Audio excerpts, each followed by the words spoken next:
नमस्कार प्यारे बच्चों, स्वागत है आप सबका आपके अपने इस ऑनलाइन प्लेटफॉर्म वीर कॉन्सेप्ट पे। कैसे हो आप सब? उम्मीद हुआ आशा करते हैं कि सब स्वस्थ होंगे, मस्त होंगे और अपनी तैयारी को बहुत बेहतरीन तरीके से कर रहे होंगे। हम कर रहे हैं हरियाणा में आने वाली एएलएम, एसए, जेईई की भर्ती या राजस्थान में आने वाली टेक्निकल हेल्पर की भर्ती के लिए कंप्लीट इलेक्ट्रीशियन थ्योरी। और वो भी बिल्कुल फ्री ऑफ कॉस्ट इसी यूट्यूब चैनल पर जिसका नाम है वीर कॉन्सेप्ट। आपका अपना यूट्यूब चैनल है, अगर आपने अब तक इसको सब्सक्राइब नहीं किया तो सब्सक्राइब कर लीजिए, नोटिफिकेशन बेल को ऑन कर लीजिए क्योंकि जब भी कोई नई वीडियो आएगी तो आपके पास बिल्कुल ऑन द स्पॉट नोटिफिकेशन आ जाएगा और आप उसे देख सकते हो। और अगर आपका कोई ऐसा नॉन स्टूडेंट है जो इलेक्ट्रिकल थ्योरी तैयार करना चाहता हो या कंप्लीट कंप्यूटर करना चाहता हो या फिर कंप्लीट मैथ करना चाहता हो और वो भी free of cost. Free of cost का मतलब ये नहीं कि कंटेंट नहीं दिया जा रहा, बहुत बेहतरीन और बहुत ही बेसिक से लेकर एडवांस लेवल तक का कंटेंट आपको दिया जा रहा है ताकि बच्चे का भला हो जाए। मेन मोटिव ये चाहते तो किसी भी अच्छे मेरा तो इतना ऑडियंस नहीं है, लेकिन बहुत अच्छे अच्छे मेरे पास ऑफर थे, मैं किसी भी बड़े प्लेटफॉर्म पे पढ़ा के एक बहुत ही हैंडसम अमाउंट जनरेट कर सकता था। लेकिन मैंने सोचा कि भाई यार, जब पैसे ही होंगे तो बच्चे को प्रिपरेशन करने की क्या ज़रूरत होगी? बेरोज़गारी है तो बेरोज़गारी है, तो बस उसको हम रोज़गार की तरफ लेके जा रहे हैं। जिस दिन आपका सिलेक्शन हो जाए, आप मेरे को फ़ोन करके या फिर मैसेज करके एक सुंदर सी आपकी तस्वीर भेज के डिपार्टमेंट के साथ, है ना? और जिस दिन आपकी फर्स्ट सैलरी आए, पहली सैलरी आई, तो एक मिठाई के लिए, है ना, आप आ सकते हो, मिलने आ सकते हो, मिठाई खिला सकते हो। और दान श्रद्धा समान तब आप कुछ भी दान दीजिए क्योंकि वो आपकी कमाई का रहेगा। लेकिन उससे पहले आपके लिए बिल्कुल फ्री ऑफ कॉस्ट है, तो हम कर रहे हैं। और आज ये इसकी थर्ड क्लास है। इससे पहले का जो भी 2 क्लास में पढ़ा उसको रिवीजन करेंगे क्योंकि अपने पढ़ने का तरीका यही है। क्योंकि पिछला अगर कंटेंट आप रिवाइज कर लेते हो तो एक बार मैं रिवीजन कराता हूँ और एक बार जस्ट आपको क्लास के बाद रिवीजन करना है। ये जो मैं कराता हूँ वो तो मेरी ज़िम्मेवारी है, कभी कमी नहीं आने दूँगा। अब आपका भी दायित्व बनता है कि आप भी उसे कभी कमी मत आने दीजिए। क्लास के जस्ट बाद आपको ऐप पे जाना है, बहुत ही नॉमिनल चार्ज है, वो मेरी जेब में नहीं आते, वो जो पीडीएफ बनाता है, वन लाइनर उठाता है, आपके प्रीवियस ईयर के क्वेश्चन उठाता है, वो सब ले जाता है और उससे कहीं एक्स्ट्रा भी मैं उसको पे करता हूँ। तो वो एक नॉमिनल सा चार्ज है, उसको परचेज़ कर कर और आप अपनी तैयारी कर सकते हो, पीडीएफ को रिवीज़न कर कर। मस्ट है, क्लास के जस्ट बाद आपको रिवीज़न करनी है, पूरा चैप्टर हो जाए तो पूरे चैप्टर को एक साथ इकट्ठा रिवाइज़ कर लेना। नोट करने का टाइम खराब मत कीजिए क्योंकि आपका ये पेपर लिखने वाला होता तो मैं कहता, ये कोई कैलकुलेटिव सब्जेक्ट होता, मैथ होता तो मैं कहता भाई कुछ भी खरीदने की जरूरत नहीं, आप कैलकुलेशन कीजिए, निकाल के देखिए। लेकिन ये सिर्फ और सिर्फ टेक्निकल सब्जेक्ट है, समझने वाला सब्जेक्ट है। इसमें आपका पेपर में क्वेश्चन आएगा, लैंग्वेज का खेल है, तो उसको मैं समझा रहा हूँ, समझने में कोशिश कीजिए, टाइम मत खराब कीजिए लिखने में, आपको सारा कुछ प्रोवाइड करवाया जा रहा है। तो क्लास के जस्ट बाद वन लाइनर आपको, जब चैप्टर खत्म हो जाने उसके बाद और जब वन लाइनर क्लास की पीडीएफ खत्म हो जाए तो प्रीवियस ईयर के 100 क्वेश्चन आपको ट्राई करने हैं। तो उसके लिए आप हमारी ऐप पे जाइए वीर कॉन्सेप्ट, वहां से इन पीडीएफ को परचेज करके और पढ़ना स्टार्ट कीजिए। और वहीं पर आपको टेस्ट वाले सेक्शन में कंप्लीट मॉक टेस्ट, है ना। और अब अपनी ऐप पे जो बच्चों की शिकायत थी कि सर आपने ये फ्री पीडीएफ का बोल रहे थे, ये नहीं प्रोवाइड करवाई, कल ही ऑप्शन आया है, आज इसमें अपलोड कर दिए जाएंगे। कंप्यूटर के 1000 क्वेश्चन, हरियाणा जीके के 1500 और इंडिया जीके के 1500 क्वेश्चन।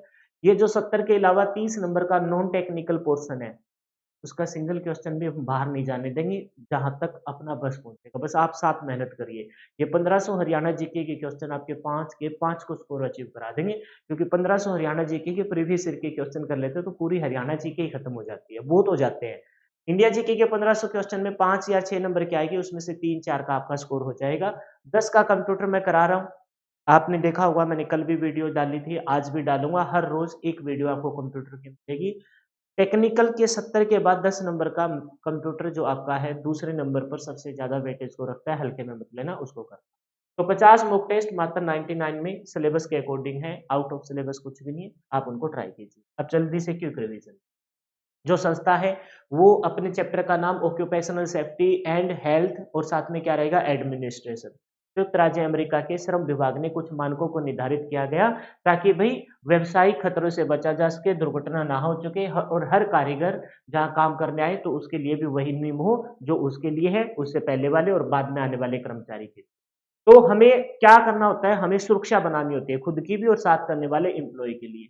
तो कार्यों को नियंत्रित और व्यवस्थित तरीके से करना चाहिए, है ना? सुरक्षा की पूर्णतः आपको जानकारी होनी चाहिए और सर्वप्रथम जो अच्छा कारीगर है, वही है जिसको उस टास्क के बारे में बहुत अच्छे से जानकारी हो और प्लस में जो अपने के साथ-साथ दूसरों की भी सुरक्षा को अहमियत देता हो। तो सुरक्षा को 3 चरणों में बाँटा गया है, सामान्य सुरक्षा, स्वयं की सुरक्षा और मशीन की सुरक्षा। सामान्य सुरक्षा में आपको वो नियम देखने हैं जो सब पे लागू हो, जिसमें आपको सही तरीके से कार्य को करना है ना? उससे सुरक्षा संबंधी नियमों का पालन करना है, उपयुक्त और उचित आपको वस्त्र धारण करने हैं, मज़ाक व मूर्खतापूर्वक व्यवहार नहीं करना और कार्य संबंधी टूल्स को अच्छे से जाँच-पड़ताल कर लेनी है। आपकी व्यक्तिगत सुरक्षा में आपकी हेड की सुरक्षा, आपकी आँखों की सुरक्षा, आपकी कानों की सुरक्षा, पूरी बॉडी की सुरक्षा, आपके हाथ की सुरक्षा और आपके पाँव की सुरक्षा के लिए आपको जो वहाँ पर फिट बैठता है, ऐज़ पर नियम के अकॉर्डिंग कि किस प्रोफ़ाइल पे आप काम कर रहे हो, वो आपको पहनने चाहिए। फिर उसके बाद करते हैं मशीनी सुरक्षा। मशीनी सुरक्षा में ये सुनिश्चित किया जाता है कि मशीन की सुरक्षा के साथ-साथ व्यक्तिगत सुरक्षा भी हो। तो खतरनाक हिस्से को गार्ड लगा के कवर कर देना चाहिए। विद्युत का झटका लगे पहली बात तो लगे ही ना, लगे तो आपको एटलीस्ट ये पता होना चाहिए कि मेन स्विच क्या है, कहाँ है और आपको जब भी आप किसी टास्क से हटो तो मेन स्विच को ऑफ कर देना चाहिए और ऑटोमेटिक फीड से अलग कर देना चाहिए और किसी लाइन पर अगर काम चल रहा है तो उस पे आपको क्या लगानी चाहिए, नियमों का एक प्लेट होती है जिसे आप क्या बोलते हो, सुरक्षा गार्ड की पट्टी लगा देनी चाहिए कि भई इस लाइन पे व्यक्ति काम कर रहा है, आप इसको स्टार्ट मत कर देना। फिर भी घट दुर्घटना हो जाती है, दुर्घटना पर कोई व्यक्ति विशेष का कोई जानबूझ के तो चाहता नहीं कि भई दुर्घटना हो, फिर भी दुर्घटना हो जाती है क्योंकि उसपे व्यक्ति विशेष का कोई नियंत्रण नहीं होता। दुर्घटना नॉर्मल सी बात है, नुकसानदायक ही है, तो आदमी का नुकसान, बिल्डिंग का नुकसान, फैक्ट्री का नुकसान, मशीनों का नुकसान, हर जगह आपका विनाश ही लेके आएगी। तो दुर्घटना में बहुत सारे आपके डिसएडवांटेज हैं। दुर्घटना होने के कारण क्या हो सकते हैं कि आपकी अरुचि है, कोई एक ऑप्शन मिलेगा आप में से। आपकी रुचि नहीं है, आपको ज्ञान नहीं है, जल्दबाज़ी करते हो, फिज़िकली और मेंटली आप प्रिपेयर नहीं हो काम करने के लिए, वातावरण आपके लिए अनुकूल नहीं है और आप क्या करते हो, आप सावधानी नहीं बरतते हो, आपके औज़ार है जिससे आप टूल्स है जिससे आप वो टास्क कर रहे हो, वो आपके सही नहीं है और आपको ट्रेनिंग नहीं मिली। ट्रेनिंग नहीं मिलना भी एक सबसे बड़ा दुर्घटना का कारण होता है। क्या-क्या सावधानी बरतनी चाहिए, प्रभावी और सही तरीके से काम करना चाहिए, विद्युत का झटका हो तो ये पता होना चाहिए कि मेन स्विच कहाँ है, उसको हमेशा बंद कर देना चाहिए, मेन स्विच को हमेशा फेस के साथ कनेक्ट करना चाहिए, दोनों क्वेश्चन पेपर में आए हुए हैं। मेन स्विच स्वीप ना हो तो खुद के हाथों को प्रोटेक्ट करके सूखे कपड़े और कागज से, फिर सूखे डंडे से या कोई ऐसा माध्यम जैसे कोई कपड़ा हो, जिससे आप उस व्यक्ति को ऐसे डाल के और खींच पाओ। पर ध्यान रखिए कि उसमें आप उसके टच में ना आ जाओ, ठीक है? फिर सुरक्षा चिन्ह बनाई गई, उसके लिए 2 मुख्य कारण रहे, एक तो लैंग्वेज का कोई इश्यू ना आए, किसी भी लैंग्वेज में इसका कोई बैरियर नहीं होता, दूसरा कोई अगर आदमी पढ़ा-लिखा नहीं है, मतलब इलिटरेट है, तो उसके लिए भी ये सुरक्षा चिन्ह काम आएँगे। तो 3 प्रकार के सुरक्षा चिन्ह हैं, निषेधात्मक, जिसमें आप मना करते हो, 0% अलाउड करते हो, ठीक है? फिर है आवश्यक है, 0% नहीं 100% आपको इनको फॉलो करना चाहिए। फिर कह रहे हैं चेतावनी साइन है, मतलब आप ट्रायंगल के शेप में किसी को वार्निंग देते हो और फिर सूचना चिन्ह है, मतलब कि आप उसको जानकारी दे रहे हो तो आप क्या कहेंगे, या तो आयत के शेप में या वर्ग के शेप में, क्योंकि सूचना चारों दिशाओं में बराबर फैलनी चाहिए, ऐसे सोच सकते हो, चारों दिशाओं में बराबर फैलनी चाहिए। तो निषेधात्मक साइन को हमने देखा कि भई जो जो क्वेश्चन बनेंगे वो बनेंगे कि इसकी आकृति कैसे होनी चाहिए, वर्ताकार आकृति होनी चाहिए, क्रॉस का साइन मार के मैंने बताया था। सफेद परते पर काली आकृति होनी चाहिए ताकि दूर से फोकस मारे, बाउंड्री को भी लाल रंग से कवर करेंगे और ये कांटे का निशान और एक मैंने अपनी तरफ से लगाया था कि 0% अलाउड है, भई ये काम आपको नहीं करना।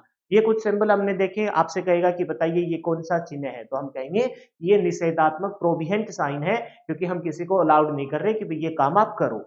फिर बात करते हैं कि जो आपका थे आवश्यक चिन्ह है, आवश्यक चिन्ह में भी आप 100% अलाउड अभी इनको मानना चाहिए ताकि आपको दुर्घटना से इन फ्यूचर बचाया जा सके। तो कह रहा है आकृति कैसी रहेगी? वर्तीय रहेगी। आपको ध्यान रखना है कि ज़्यादा फोकस नहीं है लेकिन कॉम्बिनेशन ऐसा है कि दूर से दिखाई देगा, तो हम कहेंगे नीले पर्दे पर सफेद आकृति रहेगी। नीले पर्दे पर सफेद आकृति रहेगी कि इस काम को करना चाहिए, इस काम को करना चाहिए। और उदाहरण के लिए जैसे सर पर आपने हेलमेट पहन रखा है। तो ये कुछ है और इसमें कहा कि 100% आपको इनको फॉलो करना चाहिए। वहाँ था कि 0% आप अलाउड हो, वृत्तीय आकृति में कांटे का निशान और ये हमने अपनी मर्ज़ी से बना लिया कि वृत्तीय आकृति में कि आप 100% इन चीज़ों को अलाउड करें, इन चीज़ों को मानें। फिर है जी आपका चेतावनी चिन्ह है, चेतावनी में त्रिकोणीय आकृति रहेगी और कलर है ना फोकस मारने वाले, तो पीले पर काला, पीले पर रंग पर काले, पीले पर्दे पर काले रंग की आकृति रहेगी और बाउंड्री भी आपकी किससे काले रंग से कवर की होगी। इसका मतलब होता है खतरे की चेतावनी देना, आपको संचेत करना कि भाई ध्यानपूर्वक आगे खतरा है, बच के रहिए, जैसे विद्युत के झटके का। तो ये कुछ हमने चेतावनी के साइन देखे, अब में कोई एक देके आपसे पूछ लिया जाएगा कि ये साइन किसका है। फिर बात हमने की सूचना, सूचना को चारों दिशाओं में बराबर फैलाना चाहिए, तो चारों दिशाओं में बराबर कैसे फैलाएँगे? वर्ग के तरफ या फिर आयत के तौर पर, वर्ग या आयत के तौर पर। तो आयताकार या वर्ताकार इसकी आकृति रहती है, लेकिन ध्यान रखेंगे वो था जो आपका आवश्यक थे वो थे नीले पर्दे पर सफेद साइन, लेकिन ये रहेगा हरे पर्दे पर। आप कहोगे हरा नहीं है, लेकिन ये सोच ध्यान रखना कि हरे पर्दे पर या नीले पर्दे पर भी आपका कैसा रहता है? सफेद संकेत रहता है। सुरक्षा उपाय की सूचना देना, जैसे कह रहा है कि भाई बाहर निकलने का रास्ता इधर है, अपने छोटे बेबी को लेके निकल जाओ। ये कुछ आपने देखी कि ये एरोप्लेन है, यहाँ पर बस स्टॉप है, यहाँ पर रिक्शा स्टैंड है, ये आपने कुछ देखे कि भी ये सूचना बता रहे हैं। उसके बाद हमने देखा प्राथमिक उपचार में प्राथमिक जो चिकित्सक किट होती है, फर्स्ट एड जिसे बोलते हैं, उसके बॉक्स का कलर कैसा होता है? रेड कलर का। कैसा निशान होता है? प्लस का निशान होता है। सफेद पर्दे पर प्लस का निशान आपको दिखाई देगा। ये कुछ आपको लिस्ट आएगी कि निम्नलिखित में से कौन से आपके फर्स्ट एड में उपलब्ध होने चाहिए। ज्यादातर आंसर होता है ऑल ऑफ अबव, ऊपर वाले सभी। कोई एक बेहुदा दे दे कि निम्नलिखित में से कौन सा नहीं होना चाहिए, तो वो आप पिकअप कर सकते हो। जैसे फेयर एंड लवली दे दिया, बोरोप्लस दे दिया, है ना, आपको लिपस्टिक दे दिया, या फिर आपको कोई ऐसी चीज दे दी जो आपको लगता है कि भाई ये किसी काम की नहीं है, इसमें किसी का उपचार नहीं किया जा सकता। ये हमने लिस्ट देखी। बेटाडीन आपको पता है कि कटे जले घाव में इन्फेक्शन से बचाता है।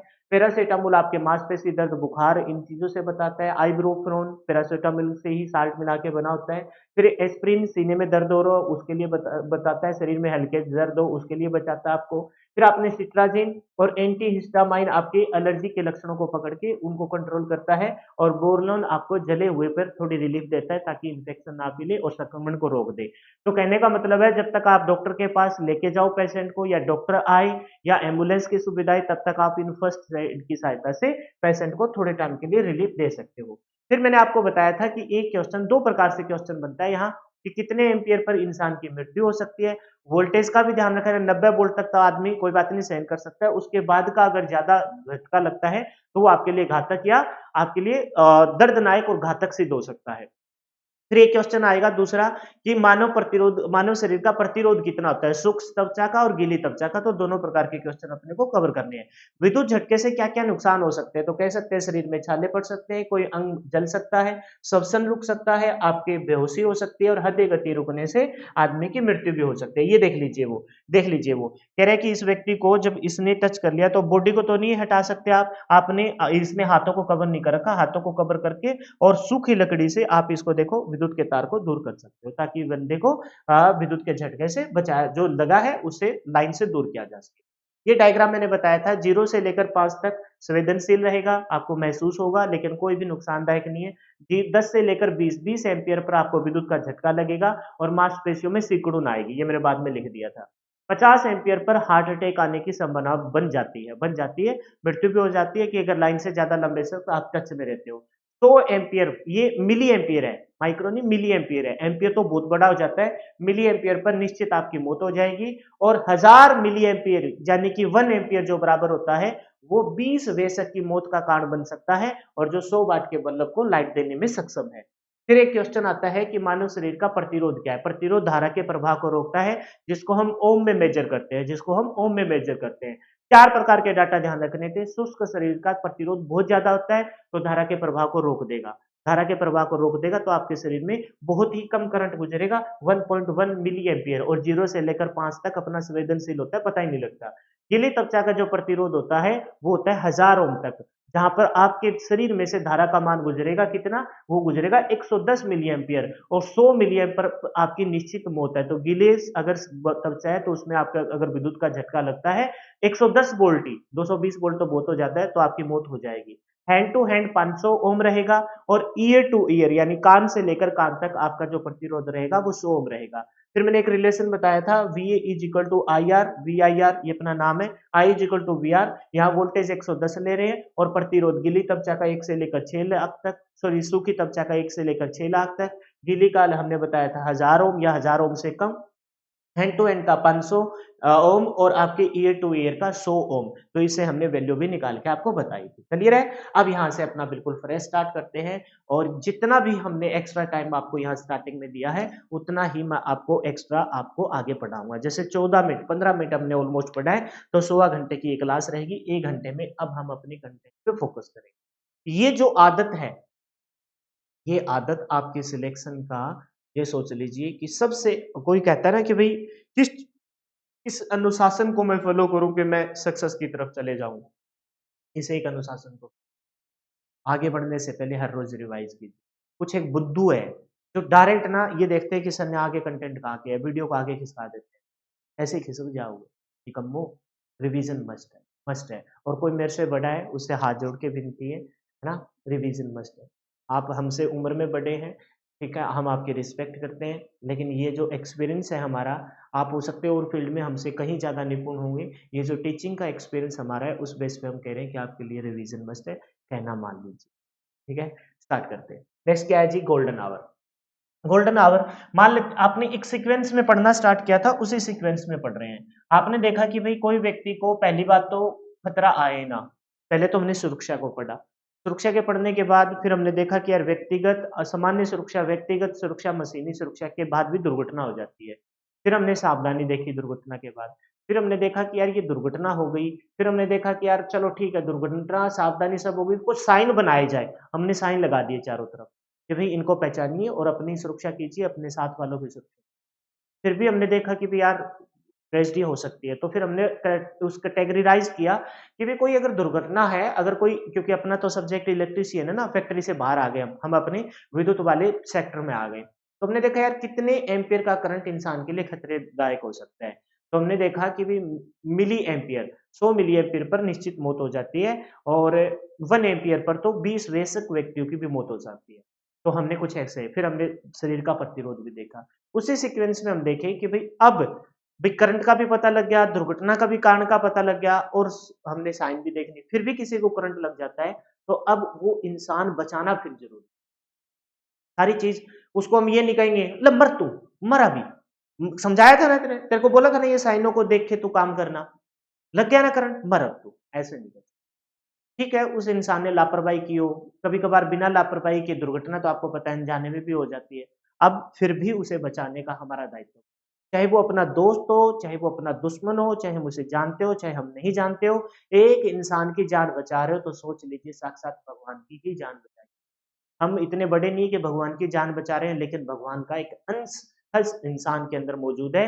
हालाँकि जानवरों के अंदर भी मौजूद है, उनको भी किसी को भी हर्ट नहीं करना चाहिए, लेकिन एक इंसान की जान बहुत मायने रखती है, बहुत मायने रखती है। इतने मायने रखती है कि उसको शब्दों में एक्सप्लेन नहीं किया जा सकता।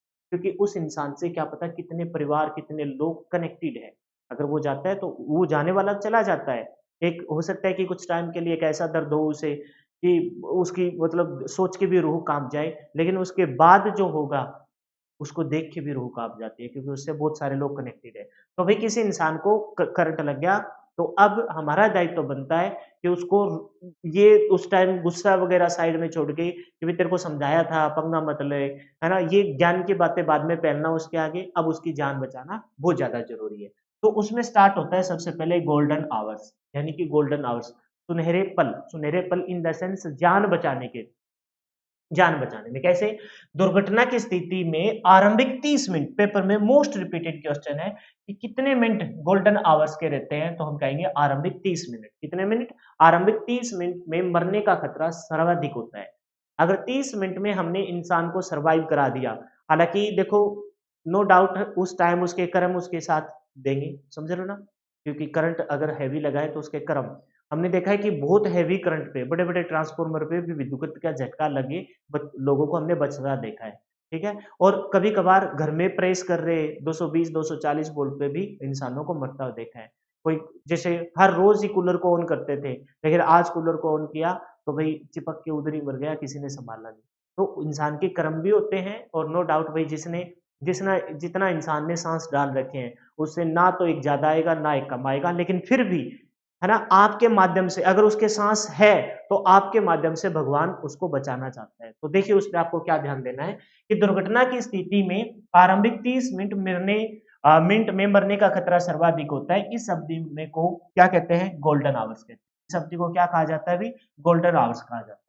यानी कि आपको कुछ एफर्ट्स लगाने हैं ताकि उस इंसान को आप सर्वाइव करवा पाओ 30 मिनट। 30 मिनट को आपने उस टाइम को निकाल दिया, तो अब चांसेस रहेंगे कि भई वो बचने की तरफ आ जाएगा, और 30 मिनट का मतलब ये है कि नियर बाय आपको पता है कि भई अकेले हो तो बात अलग है, नहीं तो आप कुछ एफर्ट्स लगा रहे हो, उसको आप सीपीआर दे रहे हो, उस पे आप कोई श्वसन तंत्र की कोई एक क्रिया को अपना रहे हो या फिर उसकी कोई भी ऐसा है मतलब उसको कोई हौसला दे रहे हो अगर होश में है, कुछ भी आप कर रहे हो तो 30 मिनट के अंदर का बेनिफिट एक तो ये है कि वो इंसान सर्वाइव करने के चांसेस बढ़ जाते हैं।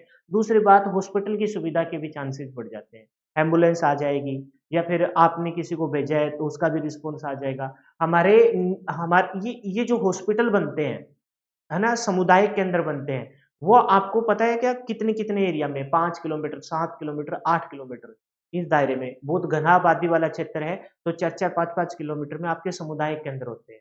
ताकि भई 30 मिनट का जो टाइम रखा है, वो 30 मिनट के टाइम में आपने कॉल की तो हो सकता है कॉल के बाद 10-15 मिनट में ही आ जाए एम्बुलेंस, नज़दीक हो तो 5-7 मिनट में भी आ जाए और अगर बहुत ज़्यादा दूर है तो 30 मिनट से ज़्यादा टाइम नहीं लगता क्योंकि सामुदायिक केंद्र 7 से 8 किलोमीटर के अंदर आपके मौजूद होते हैं। तो भई वो बंदे को बचाया जा सकता है। हॉस्पिटल की सुविधा आ जाएगी, एम्बुलेंस आ जाएगी या आप उस पेशेंट को हॉस्पिटल तक पहुँचाएँगे। तो वो 30 जो मिनट है उसी को हम गोल्डन आवर्स कहते हैं जिसमें आपको उसके प्रति कुछ दायित्व निभाने हैं। क्या है उसको क्या दायित्व वो हम पढ़ेंगे। प्राथमिक चिकित्सा जीवन बचाने का परम उपयोगी है। कहते हैं कि भई परिवार रिश्तेदार आएँगे तब आएँगे, पड़ोसी सबसे पहला रिश्तेदार है, यही समझ लीजिए। नेगेटिव सेंस में नहीं ले रहा, भाई-बहन वाला प्यार होता है हमेशा, लेकिन पड़ोसी सबसे पहला रिश्तेदार होता है। कोई भी हरी बीमारी हो, किसी को आप घर में अकेले हो, आपको बुखार हो गई, आप रिश्तेदार को कॉल करोगे आएगा तब तक क्या पता कितना ही टाइम बीत जाए, क्या पता कितना ही हादसा हो जाए। तो पड़ोसी होते हैं वो काम आते हैं। ठीक उसी प्रकार से डॉक्टर नो डाउट भगवान का ही रूप होता है ना? भगवान का ही रूप होता है, लेकिन वो जब तक पहुँचेगा तब तक बहुत देरी हो सकती है। तो उस दौरान जो बंदा मौजूद होता है वो बंदा हाल-फिलहाल वही भगवान है, वही डॉक्टर है। अगर उसको कुछ ज्ञान हो, कुछ बेसिक ज्ञान हो, ख़ास करके आईटीआई बच्चों वालों को, तो भाई वो उसकी जान बचा सकता है। तो कह रहे हैं कि प्राथमिक चिकित्सा जीवन बचाने का परम उपयोगी है। क्या करना है उसमें? सबसे अहम जो है आपके लिए है, इस चीज़ को मैं दोबारा भी बताऊँगा, थोड़ी देर के बाद में ये आपका दोबारा भी आएगा, लेकिन फिलहाल इसको एक बार पढ़ लीजिए, दोबारा आएगा तो और डिटेल से पढ़िए। उसमें है कार्डियोपल्मोनरी रेस रिसिस्टेशन यानी सीपीआर कार्डियोपल्मोनरी रिसिस्टेशन इसमें क्या करना है आपको आपको इसमें बंदे को उसके सांस चलाने क्योंकि सारा खेल सांसों का है क्या कहते हैं सीआरपी कार्डियोपल्मोनरी ये मेरे से अच्छे से बोलना नहीं जाएगा आप अच्छे से पढ़ देना कार्डियोपल्मोनरी रिसिस्टेशन यानी कि सीपीआर ठीक है सीपीआर से जीवन को बचाया जा सकता है सीपीआर से जीवन को बचाया जा सकता है किसी व्यक्ति को सांस लेने में समस्या हो रही हो तो तुरंत सीपीआर की प्रक्रिया शुरू कर दे लेकिन इसके लिए कुछ पर्टिकुलर नियम है कोई अनजान व्यक्ति सीपीआर से पंगा ही ना ले सीपीआर तभी करे कुछ लोग हमने देखे हैं कि बेफालतू में ही चेस्ट पे ओए ये कूद के दो दाब डालेंगे भाई अगर जीवित भी है ना तो भी प्राण निकल जाएंगे समझ रहे हो ना मेरी बात को? तो सीपीआर एक पर्टिकुलर नियम के तहत होते हैं, इसको पर्टिकुलर हम तरीके से सीखते हैं, है ना? और अगर ये किसी को नॉलेज है तभी सीपीआर ट्राई करे। ये कह रहे हैं कि यदि आपको सीपीआर की जानकारी नहीं है तो इसकी कोशिश ना करें, इससे रोगी को नुकसान हो सकता है। चांसेस थे बचने के, अब चांसेस है मरने के, है ना? तो ऐसे कुछ ट्राई मत करना, अगर नॉलेज हो तो सीपीआर करें। और सीपीआर देते समय ध्यान रहे कि रोगी के चारों ओर भीड़ ना हो, क्योंकि एक तो भीड़ होगी तो एक तो भई फ्रेश हवा नहीं आएगी। दूसरी बात पेशेंट घबराता भी है। अगर मान के चलो किसी की आँखें बंद है तो बात अलग है। अगर मान के चलो आँखें बंद नहीं है तो 2-4 ही व्यक्ति रुके, जो कुछ एक व्यक्ति उसके हाथ-पाँव को मसलते रहे, है ना? कुछ एक व्यक्ति थोड़ा पानी के छींटे वगैरह लगा के होश में लाने की कोशिश करे और एक व्यक्ति उसको सीपीआर दे। लेकिन सीपीआर के लिए कंडीशन ये है कि आपको उसका नॉलेज होना बहुत ज़्यादा ज़रूरी है। ये आगे भी आएगा कितनी देर सीपीआर ट्राई करना है और कितनी देर तक प्रेस करना है, कितनी देर तक आपको रिलीफ करना है ताकि उस पेशेंट को साँस आने लग जाए। हमने इस सीपीआर से रियलिटी में मैंने अपनी आँखों से जान बचाते हुए देखा है। सच बता रहा हूँ। सीपीआर एक ऐसी टेक्निक है जिसमें अगर सांसें जा भी रही हैं, नब्ज़ आपकी टूट भी रही है, तो भी सीपीआर के माध्यम से क्योंकि सारा खेल हार्ट का है। हार्ट ने पंप करना छोड़ दिया तो आपको नो डाउट कि भई आपके शरीर में ब्लड सर्कुलेशन रुका तो आपकी ऑक्सीजन रुक जाएगी क्योंकि ब्लड आपका ऑक्सीजन को लेके जाता है और वो ब्लड सर्कुलेशन रुका इसका मतलब ऑक्सीजन रुकेगी तो आपके माइंड में ब्लड नहीं गया, ऑक्सीजन नहीं गई। बाकी कोई अंग चलो ठीक है अभी बहुत बड़ी दुर्घटना हुई है तो कोई अंग खराब ही हो जाए, कोई बात नहीं। ठीक है, लेकिन जान मस्ट है, जान है तो जहान है, कोई अंग अगर वैसे तो नुकसान ही होता है, चाहे एक छोटी उँगली का भी क्यों ना हो, लेकिन अगर जान के कंपैरिज़न में अगर एक छोटी उँगली जा रही है, तो हम उँगली का सैक्रिफाइस कर देते हैं। डॉक्टर हर संभव बचाने की कोशिश करता है, लेकिन कभी-कभार कंडीशन ऐसी आ जाती है, वो कहता है कि भाई या तो हाथ काटना पड़ेगा या तेरी जान जाएगी। तो पेशेंट को और डॉक्टर को अभी एक ही ऑप्शन होता है, बंदे का हाथ काटना ही पड़ता है। बहुत सारे ऐसे केस हमने देखे हैं। तो ठीक उसी प्रकार से कि भई हमने इस सीपीआर के माध्यम से आपको पता है कि ब्लड सर्कुलेशन रुका, इसका मतलब ऑक्सीजन रुकना मतलब कि आपके माइंड में ब्लड और ऑक्सीजन नहीं जा रही, ऑक्सीजन नहीं जा रही, तो आपका माइंड काम करना बंद कर जाता है और माइंड काम करना बंद कर जाता है, तो इसका मतलब शरीर से आपका संतुलन बिगड़ जाएगा और संतुलन बिगड़ जाएगा तो शरीर के अंग, ऑर्गन जितने भी हैं, वो भी काम करना बंद कर जाएँगे और उसमें आपका हार्ट भी शामिल। तो कहने का मतलब ये मिला-जुला आपका एक संजोग रहता है और अब आप पंप दे रहे हो, बंदे को होश नहीं है, आप पंप दे रहे हो तो ब्लड को आप है ना हार्ट बीट को स्टार्ट कर रहे हो, तो ब्लड सर्कुलेशन रहेगा और माइंड में ऑक्सीजन जाएगी, ब्लड जाएगा, ऑक्सीजन जाएगी और 3 मिनट तक कहते हैं कि अगर माइंड में ऑक्सीजन का सप्लाई ना हो, तो आपका अचेत हो जाता है और बंदे की हार्ट अटैक से मृत्यु भी हो जाती है, ठीक है? हार्ट बीट आपकी बंद हो जाएगी, मृत्यु हो जाएगी। तो सीपीआर इसमें मस्ट है, गोल्डन आवर 30 मिनट का होता है, दोनों ही क्वेश्चन पेपर में पूछे गए हैं। सुरक्षा से दृष्टि से गोल्डन आवर कितने समय का होता है? 30 मिनट का होता है। रोगी को बचाया जा सकता है और उस केस में आपको क्या जब तक सुविधा है या फिर आप पेशेंट को लेके जाओ या फिर कोई बंदा किसी इन्फॉर्मेशन को पहुँचाए, तब तक आप सीपीआर ट्राई कीजिए, लेकिन इसमें आपको नॉलेज होना बहुत ज़्यादा ज़रूरी है। और ये नॉलेज उन बच्चों को होता है जिन्होंने आईटीआई की है, रियलिटी में ही, है ना? रियलिटी में ही अपने पड़ोस में चलो अब तो वो चाचा जी नहीं रहे, लेकिन उनको ना मतलब कैंसर थी, बहुत एक ब थोड़ा-सा एग्ज़ाम्पल है मैं बता रहा हूँ, इससे आपको ज्ञान हो जाएगा। तो उनको कैंसर थी, तो उस टाइम उनको खून की उल्टी आई। अब कुछ एक लोग हैं ना मतलब पता नहीं किस प्रकार की प्रवृत्ति के हैं, तो परहेज़ करते हैं। जैसे आगे जब आप पढ़ोगे ना इसी क्लास में, जब आप पढ़ोगे भई श्वसन की कृत्रिम श्वसन विधियाँ ये देखो, साँस देने की कृत्रिम कुछ विधियाँ है जिसमें सेल्वेस्टर, शेफर, मुँह से मुँह, ना मुँह से नाक। तो हम सोचते हैं कि भई यार हम सीपीआर क्यों दें? है ना? हम सीपीआर देंगे तो ये तो इसने उल्टी कर दी, है ना? ये तो बहुत ही मतलब गरीब तबके का लोग है, ये तो काफ़ी दिनों से नहाए नहीं है। ये सब फालतू के ज्ञान है तुम्हारे धीरे-धीरे रह जाएँगे, ठीक है? उसको भी लास्ट में उसी अग्नि में भस्म हो जाना है और तुमको भी उसी अग्नि में भस्म हो जाना है और लास्ट में राख ही बनेगी दोनों। कहने का मतलब ये है कि अगर कोई ऐसी पहली बात तो भगवान ना करे ऐसी कोई कंडीशन आए, अगर आती है तो आपका सीपीआर देना और आपका कृत्रिम श्वसन देना बहुत मस्ट हो जाता है। तो उन चाचा जी को खून की उल्टी हुई, तो वहाँ पर एक लड़का था, उन्हीं के परिवार का, ठीक है? तो कह रहे हैं कि भई जब खून की उल्टी हुई ना तो चाचा जी ने मतलब बेचैत हो गए, साँस वग़ैरह बंद हो गया था, ऐसा लगा था कि भई अब ये भगवान को प्यारे हो गए। लेकिन उस लड़के ने पहले सीपीआर की ट्राई की, सीपीआर से नहीं बनी बात तो फिर उन्होंने सीपीआर देने के बाद उन्होंने उनको कृत्रिम श्वसन स्टार्ट किया मुँह से, है ना? रुमाल वग़ैरह डाल के ताकि भई श्वसन प्रॉपर तरीके से डाला और जो बाहर के जिनको नॉलेज नहीं था भाई रोना-धोना स्टार्ट कर दिया, माहौल ऐसा बना दिया कि भई अब नहीं, लेकिन उनकी आप सोच के देखो ये इंसिडेंट मैंने नहीं देखा बता रहे हैं लेकिन मैंने और कहीं देखा है रोड पे एक्सीडेंट हुआ सीपीआर कितना रोल प्ले करता है तो भाई सांस लौट आती है तो ये बहुत जरूरी है ये उन बच्चों को खास करके नॉलेज होता है जो आईटीआई करके आते हैं तो उस लड़के ने आईटीआई कर रखी थी और बाद में जब हमने पूछा तो बोलता है कि हमें ये स्पेशली सिखाया जाता है ठीक है तो भाई ये बहुत ज्यादा जरूरी है इसको कोई मतलब अदरवाइज में ना ले कि भाई मैं ऐसा क्यों करूं और ये तो ये है वो है फलाना है ढिमकाना है मैंने क्या खाया है लास्ट में सबकी राख हो जानी है और उदी उसी गंगा में आपका विसर्जन होगा। इसके अलावा आपको कोई पवित्र जल इससे गंगा से पवित्र जल तो कोई है नहीं, उसी में जाना है सबको। तो कहने का मतलब है कि आपको ध्यान देना चाहिए, ठीक है? गोल्डन आवर हो गया। अब बात करते हैं बेसिक लाइफ सपोर्ट। क्या आप किसकी बात कर रहे हैं? बेसिक लाइफ सपोर्ट की बात कर रहे हैं। कह रहे हैं कि व्यक्ति को बचाने की दृष्टि से दिया जाने वाला चिकित्सक प्राथमिक उपचार चिकित्सक की दृष्टि से बेसिक लाइफ सपोर्ट कह रहा है। ये क्वेश्चन भर भर के पूछे जाते हैं एक तो इसके फुल फॉर्म पूछी जाती है एबीसी बेसिक लाइफ सपोर्ट में हम पूरा एक शब्द देखते हैं वो पूरा शब्द ये होता है DRABC इसको जो भी तुम नाम दो मैंने तो इस प्रकार से लिंक बना के याद कर रखा है देखो मैं आपको भी करा देता हूं डॉक्टर ये DR डॉक्टर बना अब सिक आई बागड़ी भाषा में डॉक्टर अब सिक आई डॉक्टर ये डॉक्टर बना अब अब सिक आई मतलब अब सिक आई तो डॉक्टर अब सिक आई जब पेशेंट कोई मतलब किसी के साथ ट्रेजेडी हो जाती है तो हम उसको बोलते हैं भाई डॉक्टर आने वाला है जैसे किसी का बच्चे का पेट दर्द हो रहा हो हम उसे दिलासा देते हैं कि भाई रुक जा आप डॉक्टर को फोन तो कर दिया आने वाला है चल तेरे को डॉक्टर को लेके चलते हैं पहुंचने ही वाले हैं तो ठीक उसी प्रकार से अगर किसी के साथ ट्रेजेडी होता है तो उसको हम बेसिक लाइफ सपोर्ट स्टार्ट करेंगे हम उसमें सबसे अहम चरण है जिसे एबीसी कहते हैं उसको स्टार्ट करेंगे लेकिन उसको अगर वो होश में हल्का फुल्का तो उसको हम दिलासा देंगे कि डॉक्टर अब सिक आई डॉक्टर अब, ए बी अब, सिक आई, सिक मतलब सी से सी बन गया।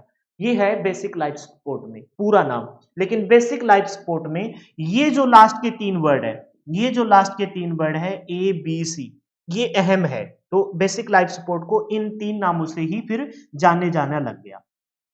बेसिक लाइफ सपोर्ट में ये पूरा है। ट्रे ड्राप जो भी इसका नाम ले, लेकिन हमने याद कर रखा है डॉक्टर डी आर, डॉक्टर ऐसे याद किया, डॉक्टर है ना, डॉक्टर अब, ए बी अब, सिक आई, अब सिक आई मतलब बागड़ी भाषा में। तो डी फॉर डेंजर हो जाएगा, आर फॉर रिस्पॉन्स हो जाएगा, सारा कुछ बताएंगे। ए फॉर एयरवे हो जाएगा, बी से ब्रीथिंग हो जाएगा, सी से सर्कुलेशन हो जाएगा। बाकायदा मैं आपको डायग्राम के माध्यम से समझाने वाला हूँ। लेकिन बेसिक लाइफ सपोर्ट में मैंने यही बताया कि ये 5 वर्ड आपको ध्यान रखने हैं, D R A B C. लेकिन इन 5 में सबसे अहम कौन से? A B C. कौन से? A B C. तो पेपर में 2 तरीके से क्वेश्चन पूछा जा सकता है। अगर कहे कि बेसिक लाइफ सपोर्ट्स में कौन-कौन से चरण हैं, कौन-कौन से चरण हैं, सीक्वेंस में दे दे या कह दे कि चरण इनको पर्टिकुलर ऑर्डर में लगाएं, तो आपको ध्यान रखना है D R A B C, A B C, D doctor A B C, doctor A B C ऐसे भी याद कर सकते हो, doctor A B C, A B C में। अच्छा मान के चलो डी आर नाद नजर आए, तो आपको ध्यान रखना है ए बी सी। 2 प्रकार से क्वेश्चन पूछा जाता है। मैं फिर से बता रहा हूँ, सुन लीजिए इस बात को। अगर पूरे नाम दे तो ये ध्यान रखना doctor A B C, A B C, या फिर क्या कहेंगे डॉक्टर अब सिक आई। ठीक है। अगर मान के चलो ये डॉक्टर आपको नजर ना आए, तो आपको ध्यान रखना है कि बेसिक लाइफ सपोर्ट में ये 3 नाम ए बी सी, ये 3 ध्यान रखने हैं। इनका आता क्या है, इनको पर्टिकुलर ऑर्डर में लगाओ। पर्टिकुलर तो याद हो गया, हमें डॉक्टर अब सिक आई फुल फॉर्म याद कर लेंगे। डी फॉर क्या रहेगा? डेंजर। डी फॉर क्या रहेगा अभी? डेंजर। आपको ये सुनिश्चित करना है कि भाई कोई खतरा है कि नहीं है, आपको थोड़ी देर में बताएंगे। ठीक है, आगे सब कुछ। आर फॉर होता है रिस्पॉन्स, यानी कि आपको प्रतिक्रिया जांचना है कि भी पेशेंट का रिस्पॉन्स क्या है ना? उसको सांस आ रही है कि नहीं आ रहा, या फिर वो अब चेतना में है कि नहीं है, आपकी बातों को सुन पा रहा है कि नहीं है। कुछ क्रिकेट में देखा होगा आपने, आज इंडिया और पाकिस्तान का फाइनल भी है। ठीक है, जरूर आना भाई, है ना, अपने साथ लाइव अटेंड करने के लिए। तो कह रहे हैं कि भाई जब क्रिकेट खेलते हैं तो हेलमेट, जब एक क्रिकेटर की मौत भी हो गई थी, आपको ध्यान है ना, ऑस्ट्रेलिया। तो हालांकि नहीं बचाया जा सका, बहुत कोशिश की थी डॉक्टरों ने। तो कह रहे कि जब ऐसे खेलता है तो उसकी बॉल हेलमेट पे आके लग जाती है, मुँह पे लगे तो फूट जाता है, हेलमेट होता है प्रोटेक्शन के लिए। तब भी भाग के डॉक्टर आता है और वो कहता है देख बता ये कितने हैं? वो ऐसे करता है आँखों, तो वो क्या चेक करता है? रिस्पॉन्स चेक करता है, रिस्पॉन्स चेक करता है। D for danger, R for response और ए फॉर क्या रहेगा? एयरवे। ए फॉर क्या रहेगा? एयरवे, यानी कि वायु मार्ग कि सबसे अवरुद्ध तो नहीं है वायु मार्ग। मान लो कि भई कि कोई गुटखा-वुटखा खाता हो, लेबर प्रकार का गुटखा-वुटखा कोई भी खा सकता है, लेबर का कोई रोल नहीं है। अब तो ये थोड़ी ना ये गुटखा खाता था, अब इसको नहीं बचाएँगे। मैंने पहले ही बात वो काट दी थी, ये नखरे-वखरे नहीं करने आपको, ठीक है? बाद में देंगे ज्ञान। और फिर एयरवे चेक करेंगे कहीं कोई अवरुद्ध तो नहीं है, फिर हम देखेंगे कि भई उसकी साँसें चल रही है कि नहीं चल रही, ब्रीथिंग देखेंगे, महसूस करेंगे, कान वगैरह लगाएँगे, चेस्ट पे देखेंगे कि पेट को देखेंगे और लंग्स को देखेंगे, फूल रहे हैं, सिकुड़ रहे हैं कि नहीं। अगर नहीं हो रहे तो फिर हम उसको क्या देंगे? सर्कुलेशन देंगे, यानी कि उसके परिसंचरण तंत्र को अच्छे से जाँच किया जाए। तो बेसिक लाइफ सपोर्ट में 5 अक्षर है, डॉक्टर एबीसी या डॉक्टर अब सिक आई, ये ऐसे याद कर सकते हो, डॉक्टर अब सी आई, अब सी आई, अब सी आई। ठीक है। और दूसरा क्या रहेगा, अगर ये पूरा शब्द ना मिले तो आपको कौन से नजर आएंगे? ABC, ABC. तो 2 तरीके से ध्यान रखना है। अब यहां से पढ़िए, वो कह रहा है कि बेसिक लाइफ सपोर्ट के चरण में सबसे अहम जो 3 स्टेप है वो ये है एबीसी। एबीसी प्राथमिक उपचार में अत्यंत महत्वपूर्ण है। पांचों के नाम महत्वपूर्ण है, लेकिन उसमें पांचों में अगर किसी को मैं ज्यादा रोल प्ले करूं तो वो एबीसी है। अच्छा देखो ये क्यों नहीं है, तो सबसे पहले रिस्पॉन्स देखना है।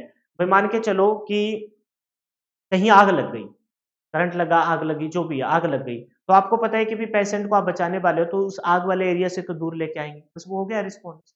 दूसरा क्या है? एयरवे, यानी वायु मार्ग देखना है। तो भाई वो इतना ज्यादा रोल प्ले नहीं करता कि भाई इस बंदे ने क्या मुंह में है, आयु आपको पता है कि सांस नहीं आ रही, तो हल्का फुल्का उसके मुंह को खोला और उसमें से जो भी कचरा बचरा उसको निकाल दिया, है ना।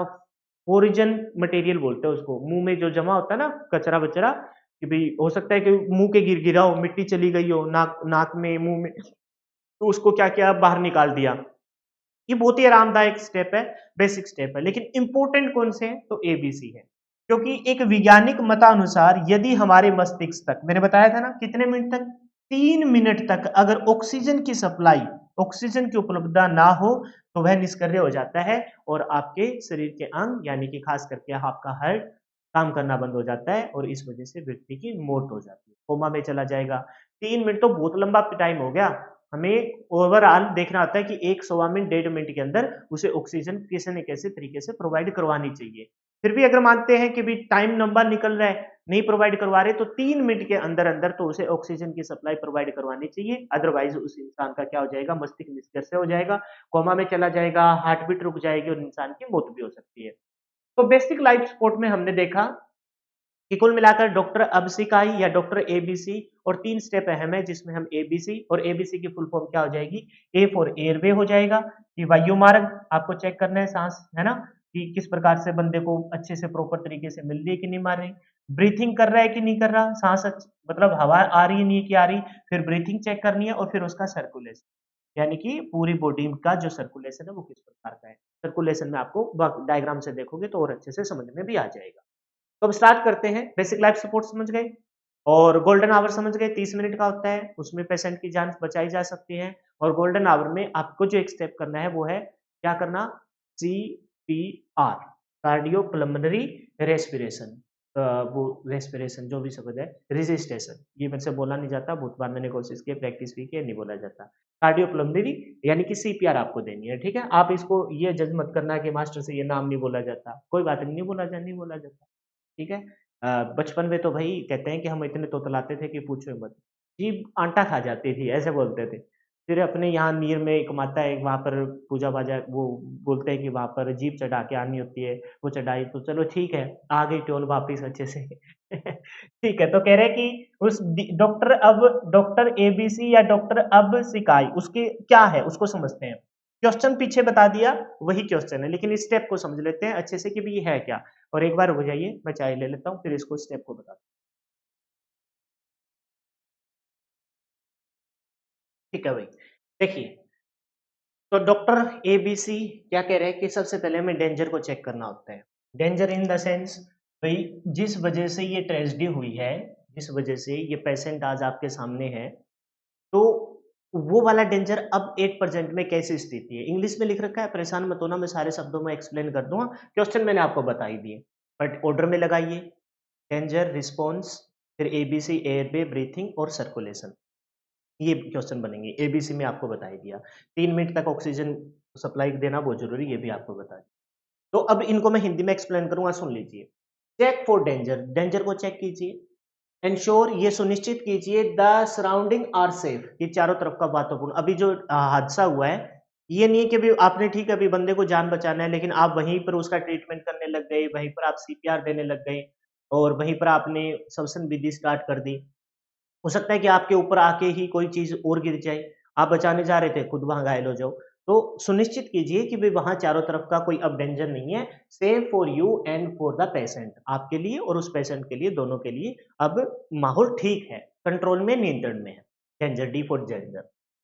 फिर है R for response, response check कीजिए कि भाई जो जो व्यक्ति आपके सामने है, जो पेशेंट है, उसका रिस्पॉन्स कैसा है। अगर नॉर्मल रिस्पॉन्स है तो नॉर्मल रिएक्ट करेंगे, अगर अगर नॉर्मल रिस्पॉन्स नहीं है तो हम फिर यस या नो रिस्पॉन्स चेक करेंगे, अगर है तो फिर नॉर्मल तरीके से रिएक्ट करेंगे, अगर नहीं है तो फिर हम अगला स्टेप अपनाएंगे। तो वो कह रहे हैं response, check the persons responsiveness, check कीजिए बंदा रिस्पॉन्स दे रहा है कि नहीं दे रहा। पूछिए उससे, भाई ठीक है क्या, आगे से हूँ, हाँ, कोई जवाब आता है, नाम पूछ लीजिए, जानता है तो, जानते हो आप एक दूसरे को, नहीं जानते तो भाई हल्की फुल्की कोई बात करने की कोशिश कीजिए। ऐसा माहौल मत बनाइए, अरे भगवान क्या हो गया भाई, मरेगा, मर जाएगा यार, ऐसा नहीं करना। ऐसा मतलब नॉर्मल रिएक्ट करना है, उसको हौसला दीजिए। अगर कोई आपको लग रहा है कि भी इसके बहुत ज्यादा चोट लगी है तो भी भाई कोई बात नहीं, ठीक हो जाएगा, कोई दिक्कत नहीं है, ज्यादा चोट नहीं लगी, ये होता है। जैसे बच्चों को सिखाया जाता है ना, बच्चा जोर से गिरे, अरे रे रे रे रे, बाबू कीरी कीरी कीरी मर गई, कीरी मर गई, कीड़ी कीड़ी बोलते हैं ना, चींटियों को बोलते हैं, हमारे ऐसे बोलते हैं बच्चों को। तो बोलता है कोई बात नहीं, कोई बात नहीं, अरे ये गिरते ही हैं, गिर गिर के ही तो जवान होते हैं, पहलवान है, ऐसे करते थे ना हौसला। तो वो चीज लाइफ में भी कुछ ऐसे नेगेटिव लोग होते हैं, अरे भाई इतनी चोट लगी है, नहीं खून नहीं बंद होगा, खून नहीं होगा, डॉक्टर डॉक्टर डॉक्टर को क्या, डॉक्टर क्या करेगा। अरे ओ लल्लू, पहले से ही बेचारे के चोट लगी है, हौसला दे उसको। सारा खेल कहीं ना कहीं दिमाग से भी तो लिंक करता ही है ना। और रक्त का थक्का भी आपके हार्मोन्स रिलीव होने से है ना, हार्मोन रिलीव होने से ही जमता है। खून का बंद होना भी कहीं ना कहीं आपके बॉडी के रिस्पॉन्स पे भी डिपेंड करता है। तो रिस्पॉन्स चेक करना है, check the person responsiveness, do they respond to your voice, क्या वो आपकी आवाज पर रिस्पॉन्ड दे रहे हैं। अगर दे रहे हैं यस, तो हालात नॉर्मल है। तो कह रहा है कि मेक कंफर्टेबल, कंफर्टेबल कीजिए उसको, अच्छे से लेटाइए, है ना, कोई टाइट कपड़े वगैरह ना पहन रखे हैं या फिर कोई सेफ्टी किट है उसको खोल दीजिए, ठीक है। और हल्का फुल्का वैसे ऑन द स्पॉट वहाँ कुछ पानी वानी नहीं देना होता है, क्योंकि उसमें ना दो प्रकार की कंडीशन होती है कि एक तो बंदे का ना ऑन द स्पॉट अगर कोई एक्सीडेंट हुआ है, दुर्घटना हुई है और हाथों हाथ आप पानी देते हो, तो वो दोनों अपोजिट प्रवृत्ति के हो जाते हैं, क्योंकि ब्लड सर्कुलेशन जब अचानक ही चोट लगती है तो उस टाइम तो दर्द भी महसूस नहीं होता, है ना? आपको पता होगा इस बात का। तो वहाँ पर वो नहीं देना होता, बस उसको कम्फर्ट ज़ोन में ले आइए। फिर कह रहे हैं मॉनिटर कीजिए कि भई हो सकता है कि उस टाइम वो सही हो और थोड़े टाइम के बाद वो बेचैन हो जाए। ये नहीं कि ठीक है बंदा, चलो ठीक है मैं बाइक लेके डॉक्टर को बुला के लेके आता हूँ, नहीं। आज के पास आज के टाइम में फ़ोन सबके पास है। आप वहीं रुकिए, आप अगर नहीं जा सक मतलब आप अकेले हो, आप नहीं जा सकते तो आप किसी को कॉल कीजिए। फ़ोन नहीं है, तो आवाज़ लगाइए, पेशेंट के पास रुकिए। हाँ, पेशेंट आपको बिल्कुल श्योरिटी है, उठ गया, बैठ गया, कह रहा है कि भई मैं ठीक हूँ, 5-7 मिनट आपने ऑब्ज़र्व किया, भई रियलिटी में ठीक है, फिर आप जाके कोई सुविधा लेके आ सकते हो। अगर वो चल नहीं सकता या आप उसे ले जाने आ सकते हो, फिर आप ये कर सकते हो। अदरवाइज़ मॉनिटरिंग करते रहिए। क्या करते रहिए? Monitoring. Check for injury, injury को चेक कीजिए कि भई कितना कोई कोई चीज़ चुभी हो। अच्छा, कभी-कभार ऐसा भी होता है कोई चीज़ इतनी अंदर से क्रॉस कर जाती है, तो वहाँ आप डॉक्टर मत बनिए। मान के चलिए कोई एग्जांपल ले रहा हूँ, कभी सरिया हाथ से आर-पार हो गया, तो वहाँ आप डॉक्टर मत बनिए, ठीक है? तो वहाँ आप अगर खींच के निकालोगे तो नॉर्मल सी बात है, वो हाथ का डैमेज भी हो सकता है। आपको पता है हो गया तो भई प्रॉपर ट्रीटमेंट से डॉक्टर के थ्रू ही आपको उसका इलाज कराना है। तो आपको इंजरी चेक करनी है। कोई ऐसा मतलब हल्का-फुल्का अगर है तो आप उसे खून को रोकने की कोशिश कीजिए, कवर कीजिए, या फिर कोई चीज़ चुभी हुई है, कोई काँच वग़ैरह है, अब उसमें आप भी क्या करोगे, डॉक्टर भी क्या करेगा, खींच के निकाल लीजिए, है ना? तो इंजरी को चेक कीजिए। कहने का मतलब है डेंजर को चेक किया, रिस्पॉन्स को चेक किया, रिस्पॉन्स से अगर सही है तो आपका उससे बातचीत करने की कोशिश कीजिए, कम्फर्ट ले कीजिए, मॉनिटरिंग कीजिए और चेक फॉर इंजरी, इंजरी को चेक कीजिए। अगर रिस्पॉन्स नहीं दे रहा, नो आ गया, कोई रिस्पॉन्स नहीं है। अब 3 जो स्टेप है वो स्टार्ट होते हैं, एयरवे, ब्रीथिंग और सीपीआर। सीपीआर मतलब आपको सीपीआर स्टार्ट करनी है। तो सबसे पहले आपने देखा कि रिस्पॉन्स सही है, नहीं है, नहीं है तो क्या करेंगे, ओपन द पर्सन माउथ, इंसान का माउथ को खोलिए and check for the foreign material. और क्या चेक कीजिए कि कोई फोरिजन, फोरिजन मतलब विदेशी मटेरियल नहीं है यहाँ। फोरिजन मटेरियल होता है कि जो मुंह में कोई कुछ जैसे सांस, आपको पता है कभी कभार जैसे किसी की ब्लीडिंग स्टार्ट हो गई, नाक का डैमेज हो रखा है, तो आप नाक के अंदर से तो कचरा बचरा या फिर उस खून को अभी ऑन द स्पॉट तो साफ नहीं कर सकते, उसे तो प्रॉपर तरीके से डॉक्टर ही करेगा। मुंह होता है कि मुंह में आपको पता है कि हाथ देके भी आप कोई चीज या किसी चीज के सहारे आप चीजें निकाल सकते हो। रेत रेत वगैरह गया है, मिट्टी वगैरह गया है, या फिर हो सकता है कि उसने कुछ खा रहा था या कोई चीज़ उसके अंदर मुँह के अंदर फँस गई है, तो उसको फोरिजन मटेरियल को, या फिर कुछ कोई बंदा कुछ कोई चीज़ खा रहा था, उस दौरान अगर हादसा हुआ है, तो उस फोरिजन मतलब जमे हुए मटेरियल को बाहर निकालिए। आपने रिस्पॉन्स नहीं दिया तो सबसे पहले हम एयरवे, एयरवे मतलब वायु के मार्ग को जांच पड़ताल करेंगे। Open the person mouth, mouth को खोलेंगे and check for the foreign material, जमे हुए पदार्थ को निकालेंगे। अब यहाँ फिर से 2 कंडीशन है एयरवे में। एयरवे में अगर यस आता है, प्लेस ऑन देयर साइड, अगर मान के चलो कि अगर उसका मुँह में कुछ नहीं है, तो कह रहे हैं कि place on their side, allow the bag to drain, ठीक है? फिर कह रहे हैं clean the blockage with finger. अगर मान के चलो कि भई एयर पे में कंडीशन बता रहा है ये यस या नो की। मान लो कि अगर कुछ जमा वगैरह है तो उसको निकालिए। अगर मान के चलो कि भई वायु मार्ग तो साफ है और फिर भी साँस नहीं आ रहा, है ना? वायु मार्ग तो साफ है, फिर भी साँस नहीं आ रहा, तो नो की कंडीशन आ गई। फिर कह रहा है कि उस दौरान आपको क्या स्टार्ट करनी पड़ेगी, उसकी ब्रीथिंग की तरफ आपका ध्यान जाना पड़ेगा। किसकी तरफ? ब्रीथिंग की तरफ। तो कह रहे हैं कि check for the person breathing, उस व्यक्ति की ब्रीथिंग को चेक कीजिए। यानी कि आपने देखा रिस्पॉन्स नहीं दिया, रिस्पॉन्स में आपने वायु मार्ग देखा, कुछ कचरा-वचरा तो निकाला, फिर भी साँस नहीं आ रहा, तो अब हम उसकी ब्रीथिंग को चेक करेंगे। मतलब साँस नहीं आ रहा तो ये कैसे चेक किया जाता है? तो चेक किया जाएगा, check the person the breathing, मतलब सुनने की कोशिश करेंगे कान से, चेस्ट पे हाथ लगा के देखेंगे, पेट पे हाथ लगा के देखेंगे कि साँस ले रहा है कि नहीं आ रहा। Listen and feel the breath, breathing को फील कीजिए, लिसन कीजिए या फिर फील कीजिए। अगर आ रही है तो प्लेस ऑन देयर साइड, मतलब वहाँ बेड चाहिए और उसको साँस लेना। ये place on their side, place on their side का मतलब क्या है? आपको जस्ट मॉनिटरिंग करना है, फिर इंजरी को चेक कर लेना है ना? एम्बुलेंस वालों को कॉल कर लेना है या फिर आपको किसी भी प्रकार की सुविधा के लिए किसी न किसी की सहायता लेनी पड़ेगी। अगर मान के चलो ब्रीथिंग नहीं आ रही, फिर आप क्या करेंगे? फिर उसको सीपीआर देंगे। फिर उसको सर्कुलेशन उसके सर्कुलेशन को बढ़ाने के लिए आप सीपीआर देंगे। गिव द पेशेंट 30 चेस्ट से कंप्रेशन। मैंने कहा था ना सीपीआर को आगे भी पढ़ा जाएगा, आगे फिर से भी आएगा। तो अब आपको क्या करनी है, सीपीआर स्टार्ट करनी है। सीपीआर में आपका ज्ञान होना ज़रूरी है, मैंने पहले ही बताया था, ठीक है? ऐसे नहीं कि आप उठ के छाती पे उसके ले भई सीपीआर देना स्टार्ट करें। ऐसे नहीं कि पेशेंट पहले से ही परेशान है और आप उसको और परेशान कर रहे हो तो नुकसान हो सकता है। तो 30 चेस्ट कम से कम 30 बार, 30 बार पंप दबाया फिर छोड़ दिया, दबाया छोड़ दिया, दबाया छोड़ दिया। उसके एक पर्टिकुलर नियम होता है, जिनको ज्ञान है वही दे पाए।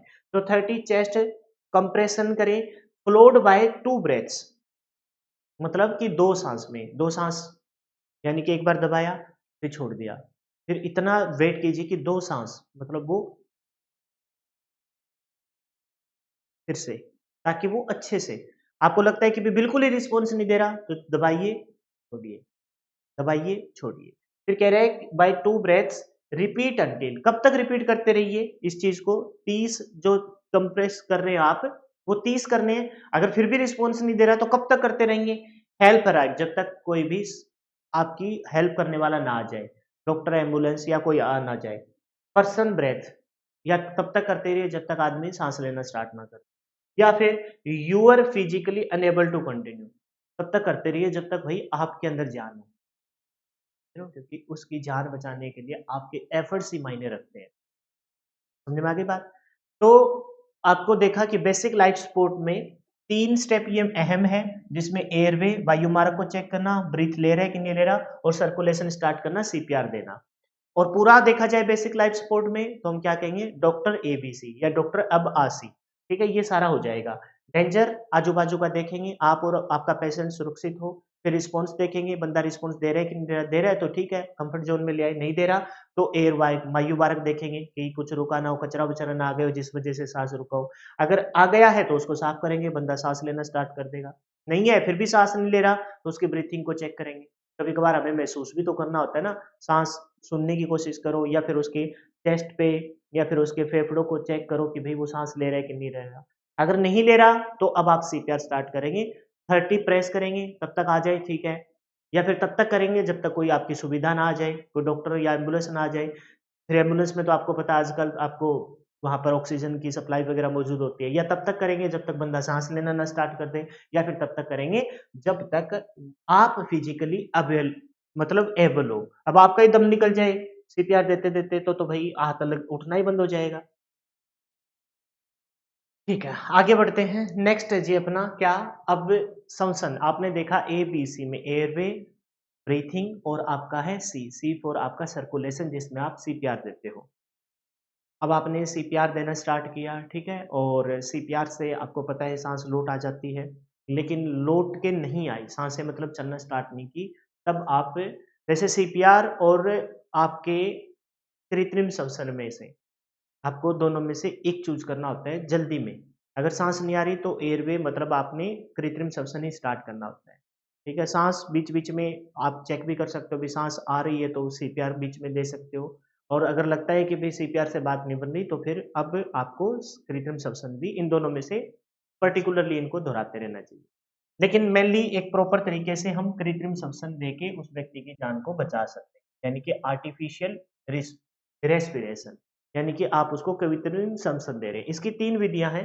पेपर में बहुत ही सिंपल सा क्वेश्चन आता है इसका। इसकी यहाँ मैंने थ्योरी नहीं लिखी क्योंकि मैं डायग्राम के माध्यम से आपको बताऊँगा और आपको अच्छे से समझ में आ जाएगा, डायग्राम के माध्यम से।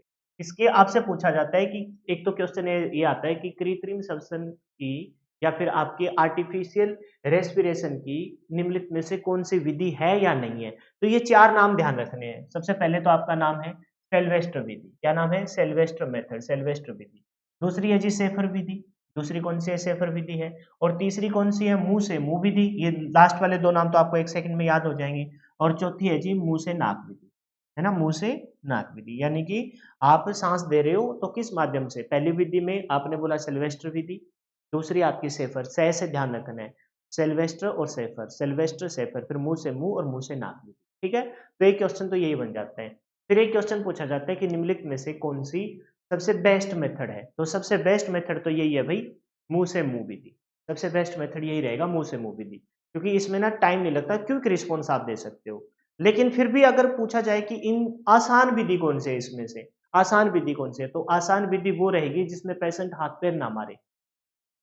नहीं, सांस आर्टिफिशियल दे रहे हो आप दे रहे हो, है ना? आप दे रहे हो तो आपको कोई परेशानी ना हो उसको सांस देने में, तो बंदा कोई मुंह ना हाथ पैर ना मारे, तो वो विधि आपकी क्या से रहेगी, सबसे आसान विधि रहेगी।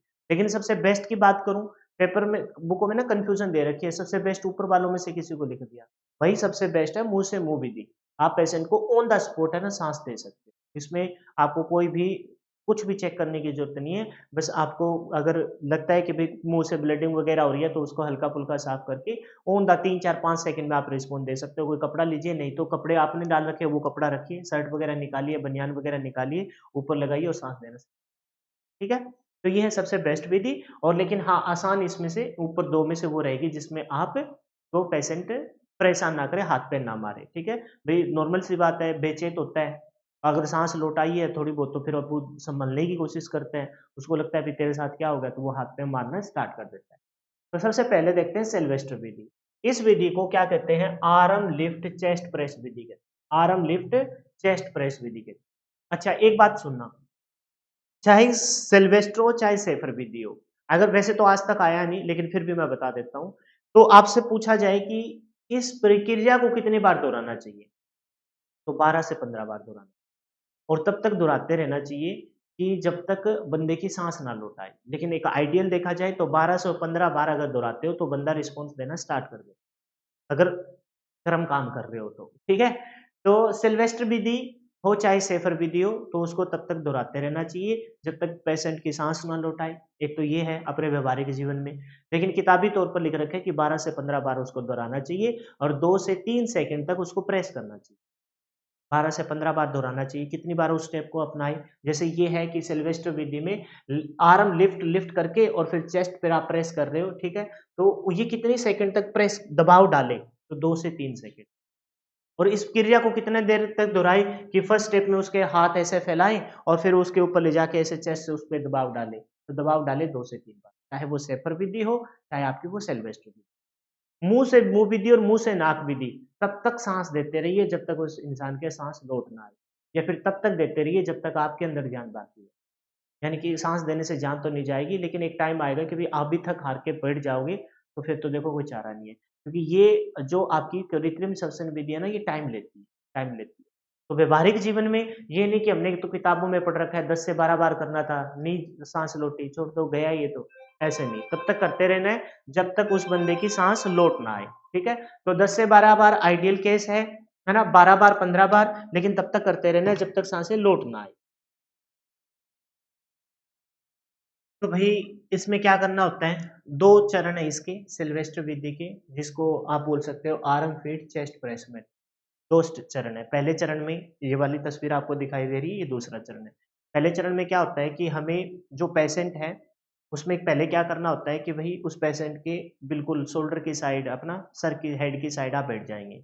उसके हाथों को आप ऐसे फैलाएँगे, ठीक है? हाथों को फैलाएँगे। अच्छा उसके गर्दन के नीचे यानी कि यहाँ पीठ से और गर्दन की तरफ आप कोई तकिया वगैरह लगा सकते हो ताकि उसकी चेस्ट थोड़ा ऊपर की तरफ उठ जाए और ऐसे मुँह ऊपर की तरफ हो ताकि श्वसन स्टार्ट करना है, क्योंकि सारा खेल श्वसन का ही है।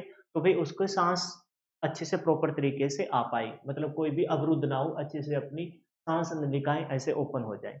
तो पहले में हमने क्या करना है, इसके शोल्डर की साइड, हेड की साइड बैठ जाना है और इसके हाथों को ऐसे फैलाना है और फिर ऊपर की तरफ आकर एक चीज़ ध्यान रखेंगे, ऊपर के दूसरे स्टेप में उसके ऊपर की तरफ आके उसके हाथों को ऐसे फ़ोल्ड कर कर और फिर उसको प्रेस करना है और प्रेस करते टाइम आपको भी थोड़ा-सा ऐसे झुक जाना है, ताकि प्रेस अच्छे से किए जा सके।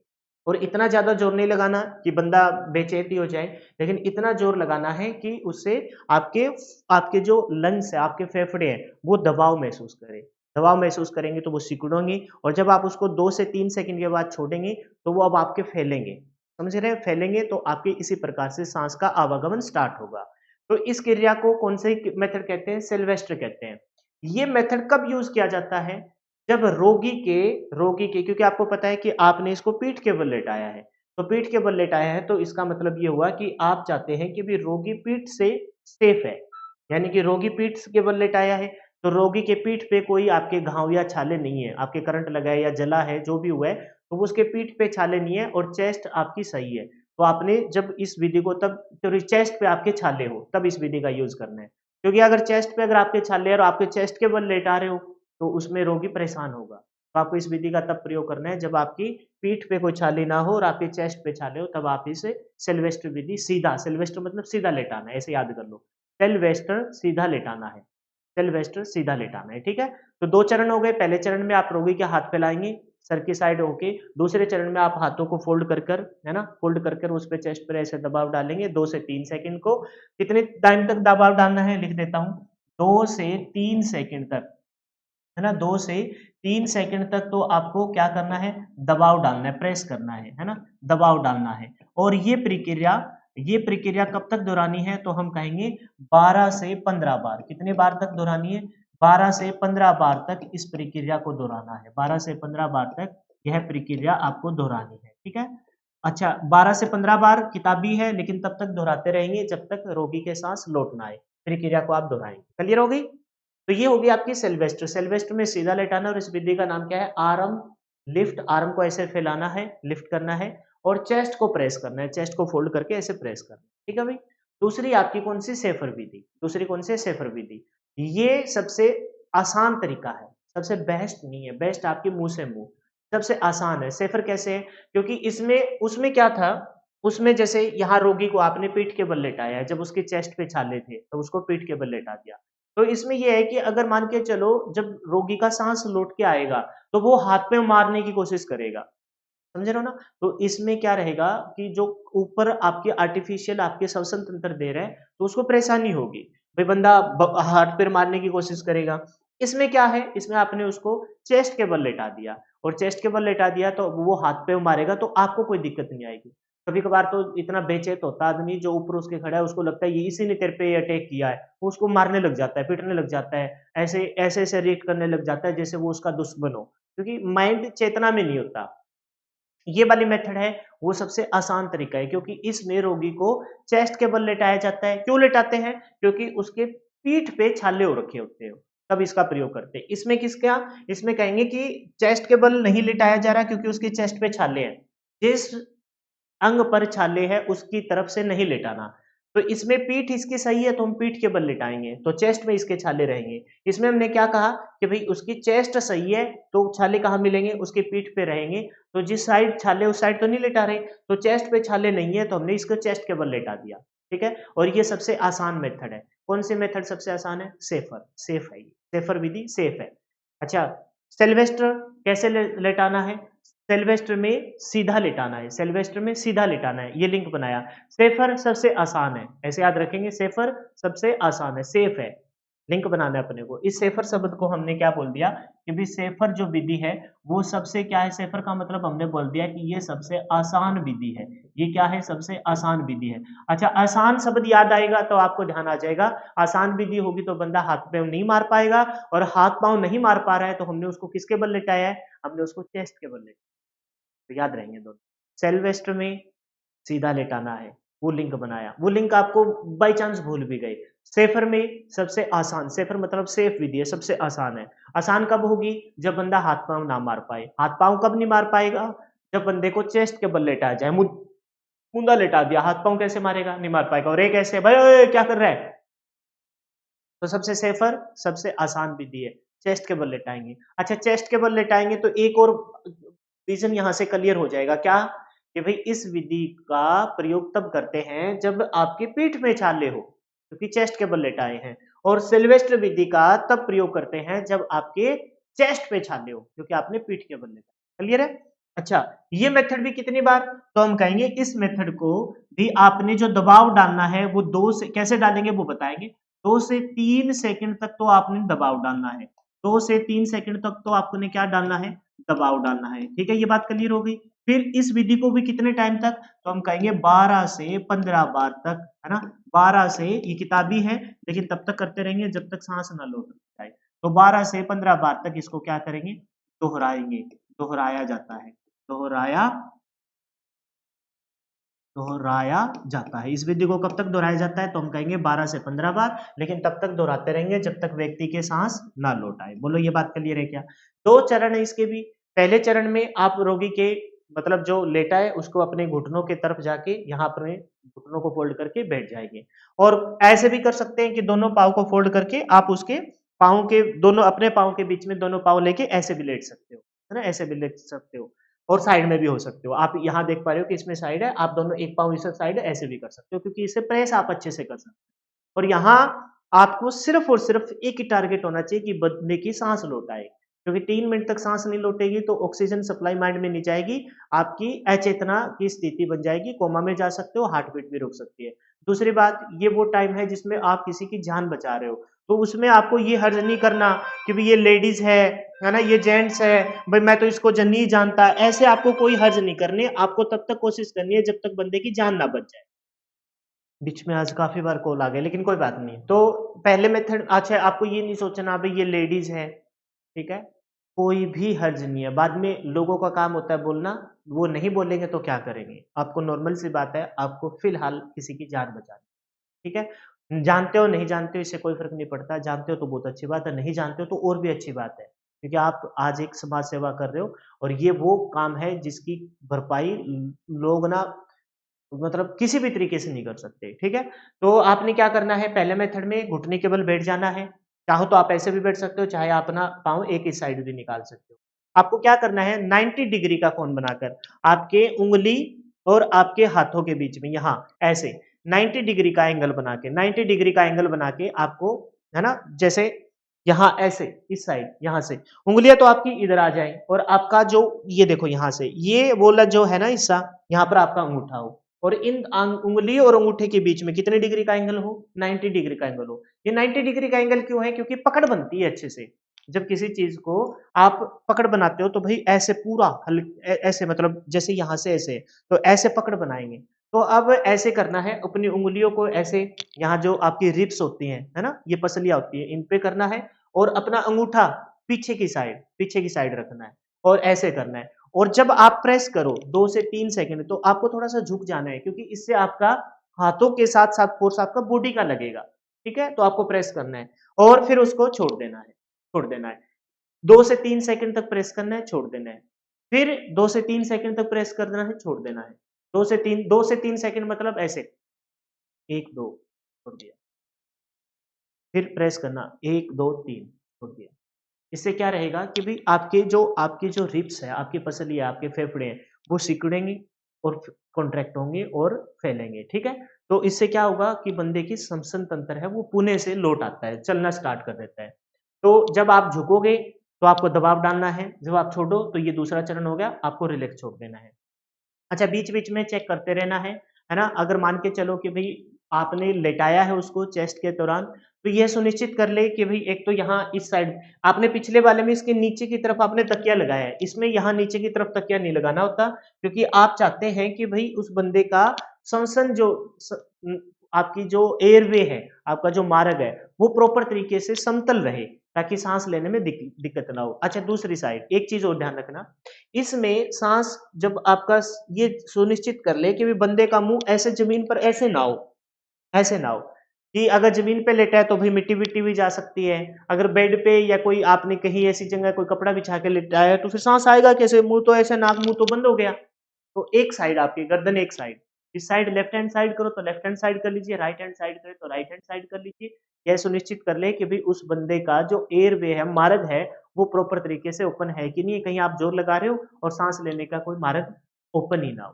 समझ में आ गया ये मेथड? बहुत आसान है ये मेथड, इसमें बंदा हाथ पांव नहीं मार सकता, सेफर मतलब आसान विधि है तो आप इसको पीठ के बल लेटाएंगे, पीठ के बल लेटाएंगे तो इसका मतलब उसके सॉरी चेस्ट के बल लेटाएंगे, चेस्ट के बल लेटाएंगे इसका मतलब उसके पीठ में छाले हो रखे हैं।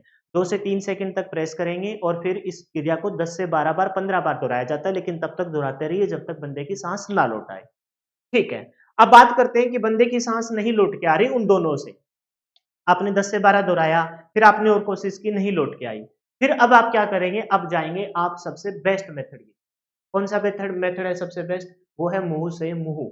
ये है सबसे बेस्ट, वो था सबसे आसान, इनमें कंफ्यूजन रहती है। सेफर जो दोनों फॉरेन नाम है, सिल्वेस्टर सेफर, है ना, ये वो मेथड है जो एक तो हो गया भाई आर्म लिफ्ट और चेस्ट प्रेस, और दूसरा हो गया सबसे आसान सेफर वाला। तो वहां बेस्ट नहीं है, वो आसान थे। सबसे बेस्ट कौन सा है? वो है मुंह से मुंह, और नाम से भी पता लग रहा है, हिंदी वाले नाम आपको ध्यान रखने हैं कि मुंह से मुंह जो विधि है वो आपकी सबसे क्या है, सबसे बेस्ट मेथड। तो mouth to mouth, mouth to mouth method इसको बोलते हैं सबसे बेस्ट मेथड। देख देता हूं कि ये मेथड आपका क्या है, सबसे बेस्ट मेथड है, बेस्ट मेथड है। ये मेथड क्या है आपका? सबसे बेस्ट मेथड है। अच्छा, इसमें क्या ध्यान देना है? इसमें ध्यान आपको ये देना है कि जो पेशेंट है, सबसे पहले तो वही जब जब हमने डॉक्टर एबीसी वाला देखा था तो हमने देखा था कि उसके मुंह का जो मार्ग है, मतलब मुंह से मुंह आप सांस देने वाले हो तो उसमें कुछ फंसा ना हो। पहले तो ये सुनिश्चित कर ले कि भाई वहां उसमें कोई कचरा वचरा, कोई मिट्टी, कोई गुटखा खाता हो तो वो नहीं हो, तो उसमें आप साफ कर लेंगे। ठीक है, साफ कर लेंगे, कोई हर्ज नहीं करना, कोई परेशानी नहीं है, साफ कर लेंगे। फिर क्या करेंगे कि भाई इसके यहाँ कोशिश कीजिए कोई कपड़ा वपड़ा आपके पास हो, नहीं तो कोई मतलब अगर कोई घर है नजदीक तो कोई तकिया वगैरह या कोई मोटा कपड़ा इसके यहाँ गर्दन के नीचे लगा देंगे, ताकि उसका ऐसे ऐसे ऊपर की तरफ ये क्लियर हो जाए और नाक और मुंह ऊपर की तरफ आ जाए। तो एक तो ये होगा कि आपके लिए सांस देना भी आपके लिए थोड़ा कंफर्ट हो जाएगा। दूसरी बात, वो मार्ग जो है जिससे सांस जाएगा वो आपका प्रॉपर आपके सही तरीके से बैलेंस हो जाएगा। ठीक है।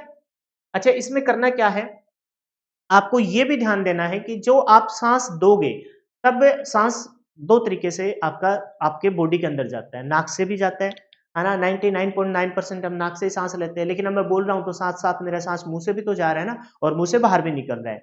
नाक से ही सांस लेना चाहिए, नाक से ही छोड़ना चाहिए। लेकिन नाक से सांस जब हम किसी को देंगे तो उतनी सांस अंदर नहीं जा पाएगी जितनी हम मुंह से दे पाएंगे, तो मुंह से हम इसका यूज करते हैं। तो यह सुनिश्चित कर ले कि भई जब आप उसके मुँह से जब साँस दे रहे हैं तो उसके नाक को अच्छे से बंद करें। मतलब आपको ध्यान रखना है कि उसकी नाक को, देखो ये इसने हाथ लगा रखा है कि उसकी नाक को क्या कर लेना, बंद कर लेना है। ये ना हो कि यहाँ से मैंने साँस दिया, क्योंकि नाक, कान, गला ये सारा का कनेक्शन क्या है, एक आपने मुँह से साँस दिया, कुछ हिस्सा अंदर गया और बाकी आपका नाक से वापस बाहर आ गया, तो फिर कोई फ़ायदा नहीं है। तो उसमें साँस देते टाइम आपको ऐसे नाक बंद कर लेनी है, ठीक है? उसके मुँह को ऐसे, और फिर उसमें ऐसे सांस देना है। समझ गए इस बात को? मोटा-मोटा समझ में आ गया? तो नाक से आप मुँह से मुँह जब सांस दो, तो आपको सांस जब उसको दो, तो सांस देने के बाद फिर आपको इसको छोड़ देंगे। छोड़ देंगे, जब सांस देंगे तो उसकी चेस्ट ऐसे फूलेगी, और छोड़ेंगे तब उसकी चेस्ट वापस जाएगी। तो इस क्रिया को वैसे तो बुकों में कोई एक पर्टिकुलर नहीं लिख रखा पॉइंट कि भी कितनी बार तक दोहराना चाहिए, लेकिन तब तक दोहराना चाहिए इसको कि जब तक व्यक्ति के सांस ना घुटे। वो वाले भी 10 से 12 बार है, 15 बार है, लेकिन वहाँ 15 से 2-3 बार और करके लग रहा है कि भाई बात नहीं बनेगी, तो मुँह से मुँह विधि पर आ जाएँगे, मुँह से मुँह विधि पर आ जाएँगे, और इस विधि को तब तक रिपीट करते रहेंगे जब तक आपका श्वसन स्टार्ट ना हो जाए, ठीक है? श्वसन स्टार्ट ना हो जाए। बुकों में लिख रखा है कि 12 से 15 बार, 12 से 15 बार दोहराना चाहिए, लेकिन आप इस बात को काट ही दीजिए, क्योंकि ये आज तक नहीं पूछा गया। आपसे बस यही पूछा गया कि सबसे बेस्ट मेथड कौन है, मुँह से मुँह है, तो मैंने इसको काट के ये तब तक रिपीट करना है जब तक आपका क्या ना स्टार्ट हो जाए, श्वसन, है ना? आपका श्वसन तंत्र स्टार्ट ना हो जाए, यानी कि आपकी ब्रीथिंग, क्या कहेंगे, आपकी ब्रीथिंग है वो आपकी क्या ना हो जाए, स्टार्ट हो ना हो जाए। ये तब तक रिपीट करते रहना है जब तक आपकी ब्रीथिंग स्टार्ट ना हो जाए।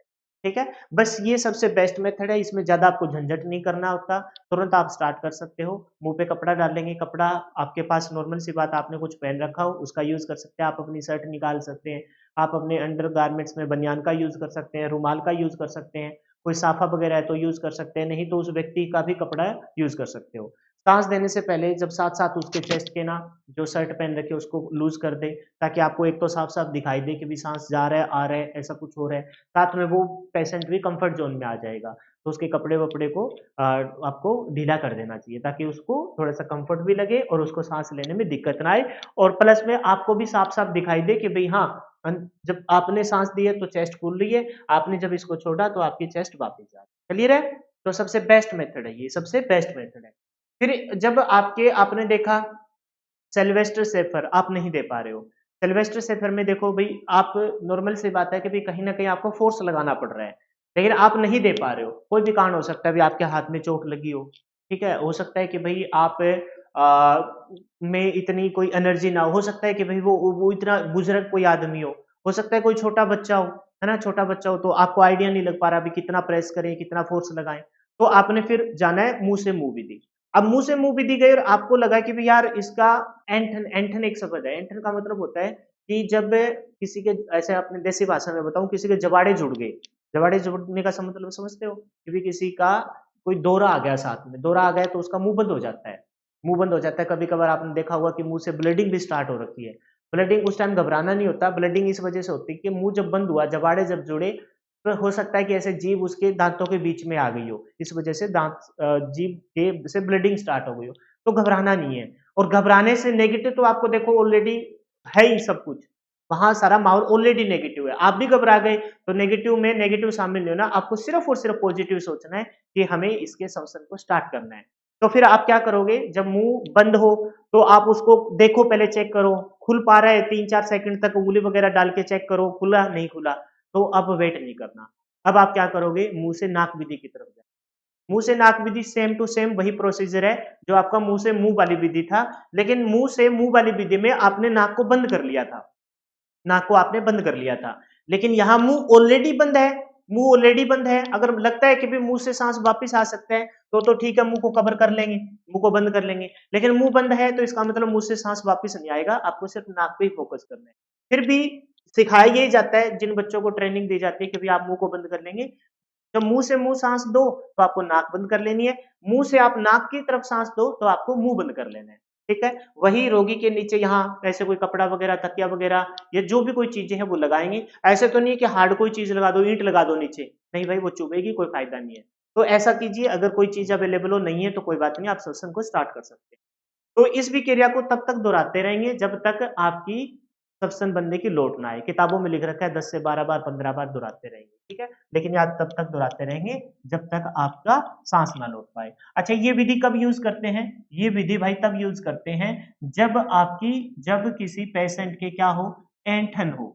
जब किसी पेशेंट के क्या हो, ऐंठन हो। ऐंठन मतलब कि उसका माउथ है ना वो ओपन ना हो, यानी कि उसका मुंह जो हो, यानी कि उसका माउथ क्या हो, माउथ उसका क्या हो, क्लोज हो, यानी कि वो नहीं खुल पा रहा है। तो उस केस में हम किस विधि का यूज करते हैं, उस केस में हम यूज करते हैं मुंह से नाक विधि। तब तक दोहराते ही रहेंगे जब तक उस बंदे के सांस ले ना लौट पाए। अच्छा, एक चीज ध्यान रखना, ये जो जितनी भी विधि आपने देखी है, चाहे वो सेल्वेस्टर हो चाहे वो सेफर हो। सेल्वेस्टर आपकी क्या है, सेल्वेस्टर है आपकी सीधे लेटाने वाली, सेल्वेस्टर आपकी सीधा लेटाने वाली। फिर सेफर आपकी सबसे आसान, पीठ के बल लेटाने वाली, सॉरी चेस्ट के बल लेटाने वाली। फिर आपके मुंह से मुंह विधि और मुंह से नाक विधि। तो भाई एक तो जो इंसान को भगवान ने दिया है उसमें कोई एफर्ट नहीं लगाने पड़ते। भाई आपको पता है, चाहे आप सो रहे हो, खेल रहे हो, है ना, आप इंजॉय कर रहे हो, आप स्विमिंग कर रहे हो, आप हंस रहे हो, आप खाना खा रहे हो, सांस तो चलता रहता है। देखो मैंने अभी हिचकी आ गई तो भी मेरा सांस तो चला ही चला। लेकिन अब आप सांस आर्टिफिशियल डाल रहे हो, कृत्रिम तौर पर आप पेशेंट को दे रहे हो, तो भाई टाइम लेगा ना, टाइम लेगा। आप किसी को, आपके सारे भगवान उसको सांस डाल दे रहा है तो इसका मतलब नॉर्मल सी बात है कि ये टाइम लेगा। तो ये जितने भी मेथड आपने लिखे हैं, चाहे सिल्वेस्टर हो, चाहे सेफर हो, चाहे मुंह से हो, चाहे मुंह से नाक विधि वाला हो। हालांकि मुंह से मुंह और मुंह से नाक विधि में लिख रखा है कि इनके लिए आपका टाइम लगेगा, आप दोहराते रहिए। लेकिन मैं कहूंगा कि चारों मेथड में, वो स्टार्टिंग वाले 2 मेथड है, 10 से 12 बार, 15 बार किया, 1-2 बार और ट्राई की, सांस लौटाई तो ठीक है, नहीं तो तुरंत मुंह से मुंह की तरफ आ जाएगी। ठीक है? मुंह से अगर आपको लगता है कि भई चारों में से कोई चूज़ करना हो तो मुंह से मुंह वाले को ही चूज़ कीजिए, क्योंकि वो सबसे बेस्ट मेथड, ठीक है? लेकिन फिर आपको लगता है कि भई मैं मुंह से मुंह नहीं दे पाएँगे, है ना? अब मान के चलो आपको भी कोई ऐसी तकलीफ है कि आप मुंह से मुंह दे ही नहीं पा रहे हो, तो आपको सेफर और सिल्वेस्टर की विधि की तरफ चले जाना चाहिए। लेकिन सबसे बेस्ट की बात है तो सब मुंह से मुंह, क्योंकि उसमें टाइम नहीं लगता और आप तुरंत उसको स्टार्ट कर सकते हो, कोई भी हेजिटेशन उसमें नहीं होती। तो ये जो चारों का मेथड है, ये सब क्या है, टाइम कंज्यूमिंग मेथड है। क्या है ये, टाइम कंज्यूमिंग मेथड है, यानी कि इन मेथड में आपका क्या लगते हैं, टाइम लगते हैं। तो भाई आपको घबराना नहीं चाहिए, है ना, ये टाइम कंज्यूमिंग मेथड है, आपको घबराना नहीं चाहिए। आपको इनको तब तक दोहराते रहना चाहिए जब तक तब तक इनको रिपीट करते रहिए जब तक पेशेंट की, रोगी के, जब तक रोगी का, है ना, श्वसन तंत्र बहाल ना हो जाए, श्वसन तंत्र, श्वसन प्रक्रिया स्टार्ट ना हो जाए। ये तब तक आपको दोहराते रहने चाहिए जब तक श्वसन प्रक्रिया शुरू ना हो जाए। ठीक है, ये तब तक आपको दोहराते रहना चाहिए जब तक श्वसन प्रक्रिया शुरू ना हो जाए। बस ये आपको ध्यान रखना है, ना हो जाए। और भई आप नॉर्मल सी बात है, आप ये काम कर रहे हो तो कोई डॉक्टर को भी बुलाएगा, कोई एम्बुलेंस को बुलाएगा, कोई ना कोई सुविधा तो प्रोवाइड कराएगा, तो शुरू ना हो जाए। ये तब तक आपको दोहराते रहना है, घबराना नहीं है इसमें बिल्कुल भी। ये टाइम कंज्यूमिंग मेथड है, तो आपको तब तक दोहराते रहना चाहिए जब तक आपका संसन तंत्र शुरू ना हो। ठीक है भाई? तो ये थे आपके 4 मेथड कौन से?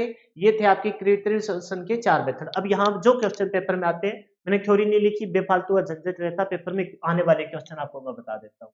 तो सबसे पहले सिल्वेस्टर, ये कौन सा मेथड? लिफ्ट आर्म, आर्म को लिफ्ट किया और चेस्ट को प्रेस किया, चेस्ट को प्रेस किया। क्वेश्चन बन सकता है सिल्वेस्टर अच्छा, दोनों मेथड को किताबी ज्ञान में लिख रखा है कि 2 से 3 सेकंड तक, ये तो सही है, 2 से 3 सेकंड तक तो आपको क्या डालना है? दबाव डालना है। 2 से 3 सेकंड तक तो आपको दबाव डालना है और इस प्रक्रिया को कब तक दोहराना है? तो हम कहेंगे इस प्रक्रिया को, है ना, 12 से 15 बार तक दोहराना है। 12 से 15 बार तक आपको दोहराना है, लेकिन मैंने आपको अंदरूनी बता दिया कि तब तक दोहराएंगे जब तक आपका रोगी बहाल ना हो जाए, दोहराना है, ठीक है? और फिर अगर मान के चलो कि चूज ही करना हो, तो ये वाली प्रक्रिया को चूज ही क्यों करते हो? भाई कोई ना कोई मजबूरी है, क्या मुंह से मुंह नहीं दे पा रहे हो, तो आपने 10 से 12 बार दोहराना है और तब तक दोहराना है जब तक रोगी का सांस बहाल ना हो जाए, ठीक है? नहीं तो फिर आप मुंह से मुंह वाली विधि स्टार्टिंग में चूज कर लीजिए, ठीक है? फिर कहता है सिल्वेस्टर विधि को रोगी को कैसे लिटाया जाता है? सिल्वेस्टर मतलब सीधा लेटाया जाता है, सिल्वेस्टर मतलब सीधा लेटाया जाता है, तो इसमें ध्यान रखेंगे रोगी को सीधा लेटाया जाता है, सीधा। अगर रोगी को सीधा लेटा रहे हैं, लेटाया जाता है, ठीक है? अगर रोगी को सीधा लेटाया जाता है तो नॉर्मल सी बात है, तो रोगी के कहाँ? चेस्ट पे, ध्यान रखेंगे सीधा लेटा रहे हैं तो रोगी के चेस्ट पे, किस पे भाई? चेस्ट पे क्या है? चेस्ट पे उसके छाले हैं, चेस्ट पे उसके क्या है? छाले। ये तो चेस्ट को मैं सर्कल कर देता हूँ। रोगी को अगर सीधा लेटा रहे हैं तो उसको चेस्ट पे क्या हो रखे हैं? उसके छाले हो रखे हैं, इस वजह से आपने सीधा लेटा दिया।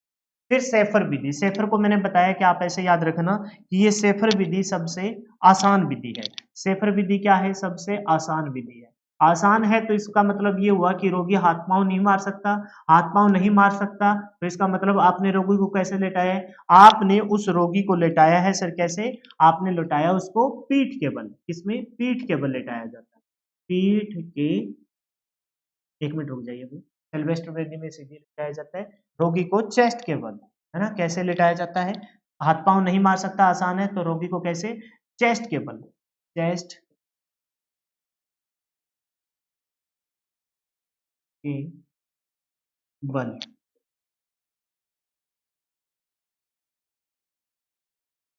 लेटाया जाता है। हाथ पांव ना कब नहीं मारेगा? जब बंदा किसके बल लेटा हो? जब बंदा चेस्ट के ऐसे लेटा हो तभी हाथ पांव नहीं मार सकता, चेस्ट के बल लेटाया जाता है, ठीक है? तो ये जब चेस्ट के बल लेटाया है तो इसका मतलब उस रोगी के कहाँ छाले हैं? तो हम ध्यान रखेंगे सेफर विधि में जब चेस्ट के बल लेटा दिया तो इसका मतलब ये हुआ कि उस रोगी के कहाँ छाले, तो हम कहेंगे उस रोगी के किस पे? पीठ पे छाले, पीठ पर छाले, चल गया है वो पीठ पर उसके। बोलो ये बात समझ में आ जाएगी क्या?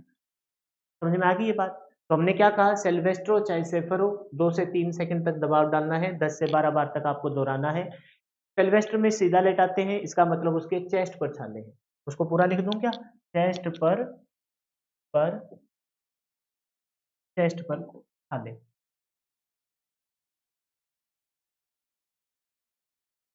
चेस्ट पर उसके क्या है? छाले हैं। बस ये ध्यान रखें, ठीक है?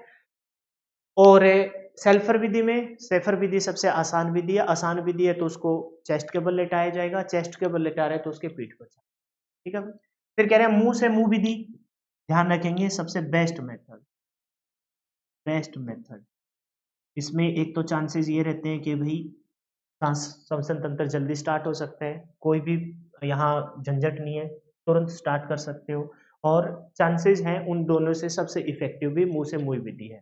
अच्छा, यह सुनिश्चित कर ले कि आपकी नाक से, है ना, नाक से, मुंह वाली विधि में नाक से आपका सांस ना आए बाहर, बस ये ध्यान रखना। आप मतलब जब आप सांस दो तब आपको नाक बंद कर लेनी है, लेकिन जब सांस बाहर आ रहा है तब छोड़ देना है। मुंह से भी आ सकता है बाहर और नाक से भी आ सकता है। मुंह से नाक विधि कब यूज करते हैं, है ना? ये विधि तब यूज करते हैं जब आपके मुंह, माउथ, माउथ क्या हो? जब आपका मुंह क्या हो, बंद हो, माउथ बंद हो, माउथ क्या हो, बंद हो, तब कौन सी विधि का यूज करते हैं? तब हम यूज करते हैं सर मुंह से नाक विधि, मुंह से नाक विधि। इसमें आप माउथ को बंद करो क्योंकि मुंह तो पहले से बंद है, अगर करना चाहो तो माउथ को आप बंद कर सकते हो। तो ये जो यहाँ लिखे है ना, इससे बाहर क्वेश्चन नहीं जाता। ये क्वेश्चन आ सकता है 10 से 12 बार, 15 बार दोहराइए, 2 से 3 सेकंड तक तब तक प्रेस करते रहिए। ये टाइम कंज्यूमिंग है ना? तो इन मेथड को तब तक दोहराते रहिए जब तक श्वसन तंत्र स्टार्ट ना हो जाए, है ना? श्वसन, ये श्वसन लिखा कैसे जाता है? मेरे को तो ये नहीं समझ। कृत्रिम श्वसन वैसे लिख दो जो वहां लिख रखा है, श्वसन स्टार्ट ना हो तब तक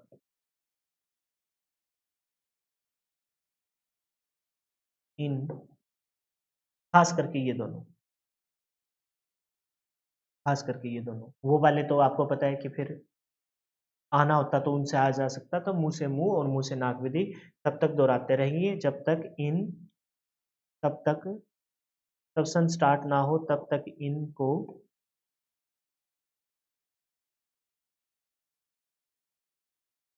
दोहराते रहे, बस। ठीक है, इसके अलावा कोई भी क्वेश्चन आपके एग्जाम में नहीं आएगा कृत्रिम श्वसन। ठीक है, तो ये थी भाई आज की थर्ड क्लास। होप सो कि आपको मैं बातों बातों में सिखाने में कामयाब रहा होगा। जो क्वेश्चन आपके बन सकते हैं उन पर मैंने विशेष फोकस किया। 30 मिनट आपका गोल्डन टाइम होता है। 3 मिनट तक ऑक्सीजन नहीं जाएगी तो आपका नॉर्मल सी बात, आपका माइंड बेचैता हो जाएगा, आपको हार्ट बीट, आपके शरीर का अंग यानी कि ओवरऑल आपकी मृत्यु की तरफ आप जा रहे हो, तो ऑक्सीजन को स्टार्ट कर देना चाहिए तुरंत। सीपीआर उसमें मोस्ट इंपॉर्टेंट है। सीपीआर तभी देना चाहिए जब आपको उसका ज्ञान हो, बेफालतू में धक्का नहीं करना चाहिए। फिर आपको कृत्रिम श्वसन में आपने देखा कि 3 प्रकार के, एक आपने देखा कि बेसिक लाइफ सपोर्ट में एबीसी, लेकिन पूरा नाम देखेंगे तो doctor ABC, danger response, A for airway, B for breathing और सी फॉर यानी कि सर्कुलेशन, जिसमें आप सीपीआर का यूज करते हैं। और फिर ये कृत्रिम श्वसन की 4 विधि, सेल्वेस्टर विधि, सेफर विधि, मुंह से मुंह विधि और मुंह से नाक विधि। ठीक है भाई, तो ये थी आज की क्लास। इसको मैं इरेज कर दूंगा, ये मैंने आपको पढ़ाई दी है और आगे लिख भी रखा है, और रखना चाहो तो इसको रख भी लेंगे, कोई बड़ी बात नहीं है, साफ साफ आपको दिखाई भी। तो फिलहाल के लिए इतना ही। जय हिंद, जय भारत, मिलते हैं नेक्स्ट क्लास में। Bye bye, take care, wish you all the best for your upcoming exam. और कमेंट करके बताना कि क्लास कैसी थी। ठीक है, रिस्पॉन्स आपका बहुत मायने रखता है।